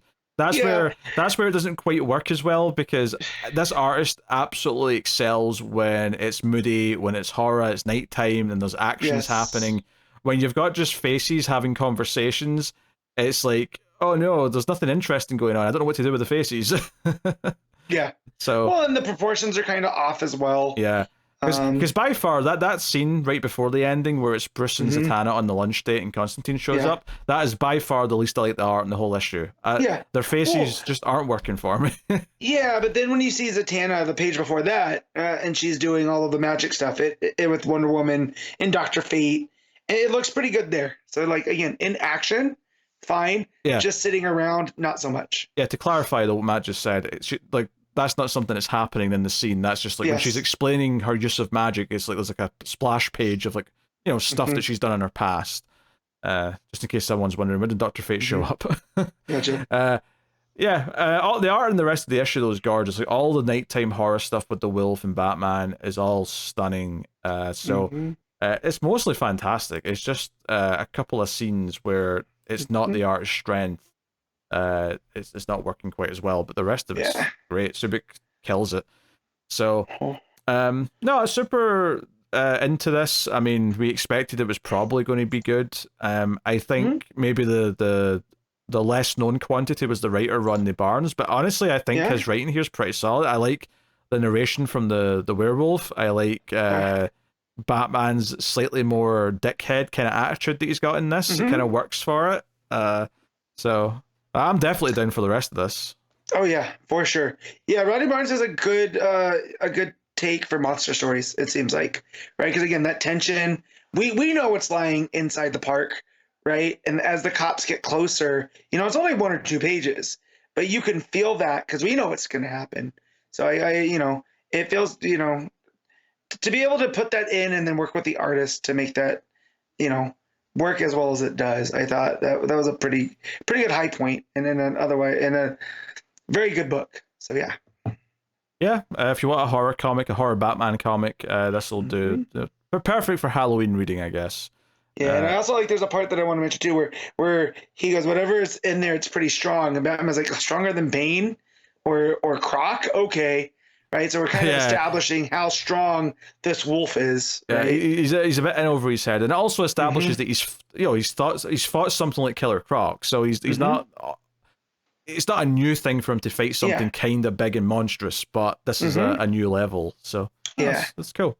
So no, I was into it. What are you rating Batman Full Moon? I'm gonna give this a solid 8. Yeah, I might even go 8.5, honestly. I really liked it. Couple of the regular talking scenes, the art not being as great, being maybe the downside to it, but I really enjoyed all the wolf scenes, I enjoyed all the Batman scenes, and great cliffhanger. So, alright. That'll take us out of the part of the show where we pick our favourite stuff of the week, favourite panel / moment, favourite cover, favourite art, and of course, top 5 books. So Matt, what is your panel / moment of the week? Man, this had a lot, right? We had a lot of great books this week. Do I do something sentimental? Do I do something with a werewolf?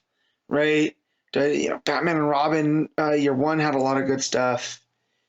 But I think I am going to take from Wonder Woman, and that page of Steve waiting in the boat for her with the Northern Lights, just the way that they're like the Northern Lights-esque background, and just the way that the shadows hit and the colors. I think, it'd be, I don't know. That's gonna have to be it. I'm gonna make my decision now. That's mine. Okay, I will go. That's tough. Because there's definitely moments from Wonder Woman I could pick. 1 or 2 from Nightwing, 1 or 2 from Green Lantern.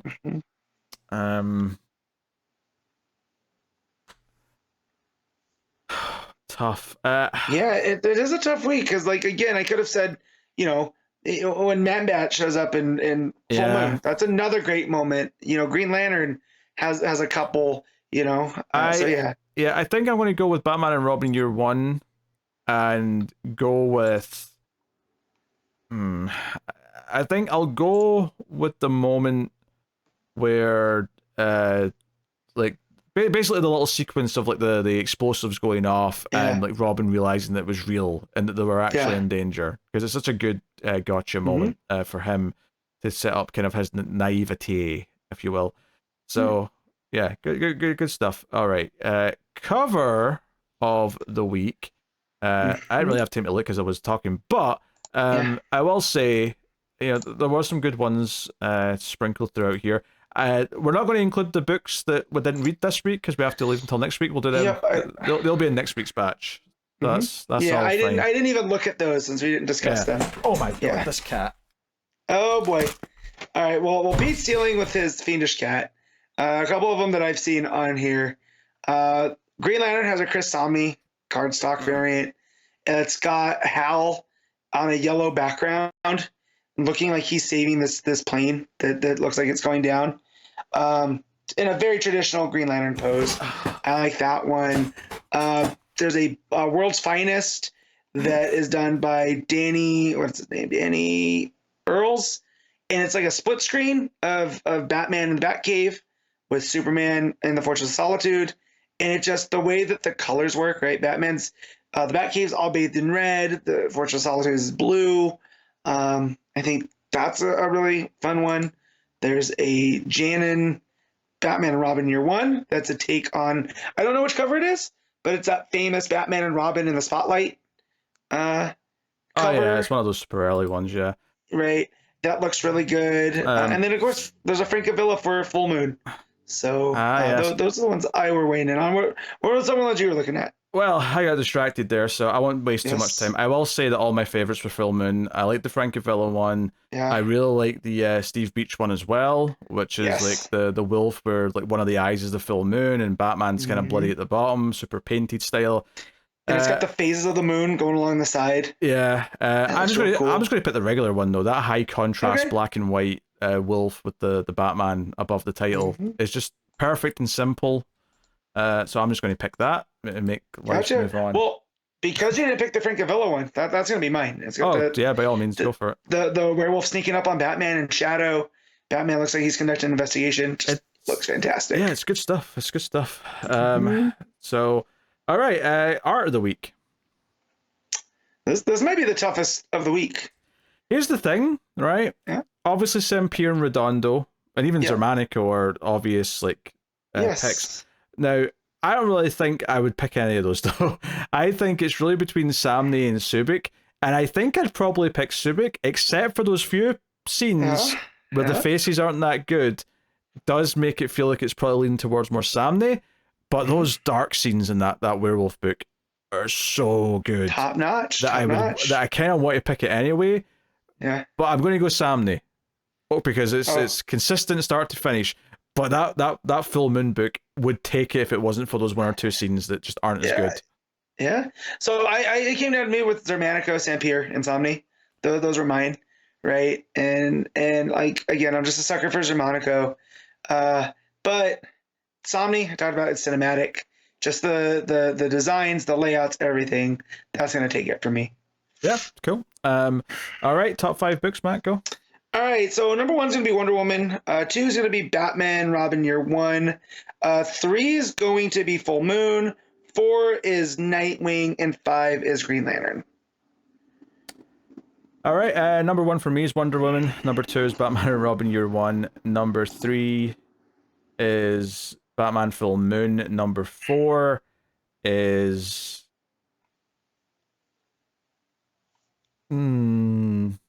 Nightwing, and then number 5 is Green Lantern. So feels weird to not have Jenny Sparks make the top 5, but it was a competitive week, and had those other 2 books come out digitally, it'd been even more, of a fight. Yeah. So, yeah, that said though, that'll take us out to telling you what's coming next week. Obviously, the 2 books that didn't come out digitally this week we'll do next week, which is Action Comics 1071 and Dark Knights of Steel All Winter issue 4. But what's actually scheduled for next week is the following: Detective Comics 1090, Nightwing 119, so we don't have to wait too long for the start of that new run. Superman 19, Action Comics 1072, Absolute Wonder Woman issue 1, Green Arrow 17, The Flash 14, Zatanna Bring Down the House issue 5, which is the final issue of that. Harley Quinn 44, Batman Brave and the Bold 18, Hellblazer Dead in America 10, Power Girl 14, Green Lantern Dark issue 1, so that may be worth checking out as well. Plus you got DC Horror Presents issue 1, and then your facsimiles and whatnot at the bottom there. So interesting week. Couple of new things starting, new runs starting. Detective is the start of a new run. Nightwing's the start of a new run. Wonder Woman, Absolute Wonder Woman issue 1 obviously is a new thing. So a lot of interesting stuff to kick off next week, and then that Green Lantern mini, I'm forgetting what that is exactly. That's where it seems like it's the Tangent Universe Green Lantern, a little more mystical kind of stuff. I think it's an Elseworld. Yes, yeah, it's yes. it's labeled an Elseworld. Elseworld. Yeah, it's Tate Bromball who's going to be doing the cast book, the Batgirl. Okay, so definitely worth checking out. That's then. worth, And it's Deladera on the art. Who I forget what else they've worked on, but that was pretty good. All right. So I mean, it'll be a busy enough week then with those 2 books carrying over. Yeah, I will definitely say. I don't know. I'm gonna make an attempt to read them all. We're gonna see, because I also got to get up on Power Girl, but that might have to wait. Oh sure, yeah. So I mean, that's just you reading that anyway, so that's on you if you want to hit that. Of course, but yeah.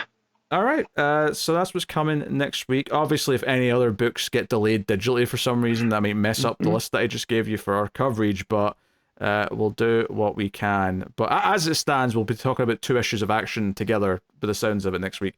But that all just depends on their weird release schedule and what changes. So, that brings us to an end of Comics from the Multiverse. You can, of course, let us know what you thought of the books in the comments on YouTube, or you can reach out on the Discord or whatever. All of that is cool. And, of course, you can support all the content over at patreon.com/MailFuzzTV and support us with a little bit of money over there and help keep the show coming. But otherwise, that is us. So thank you very much for joining. We do appreciate it. Keep reading DC Comics, and remember to never get lost in the Speed Force.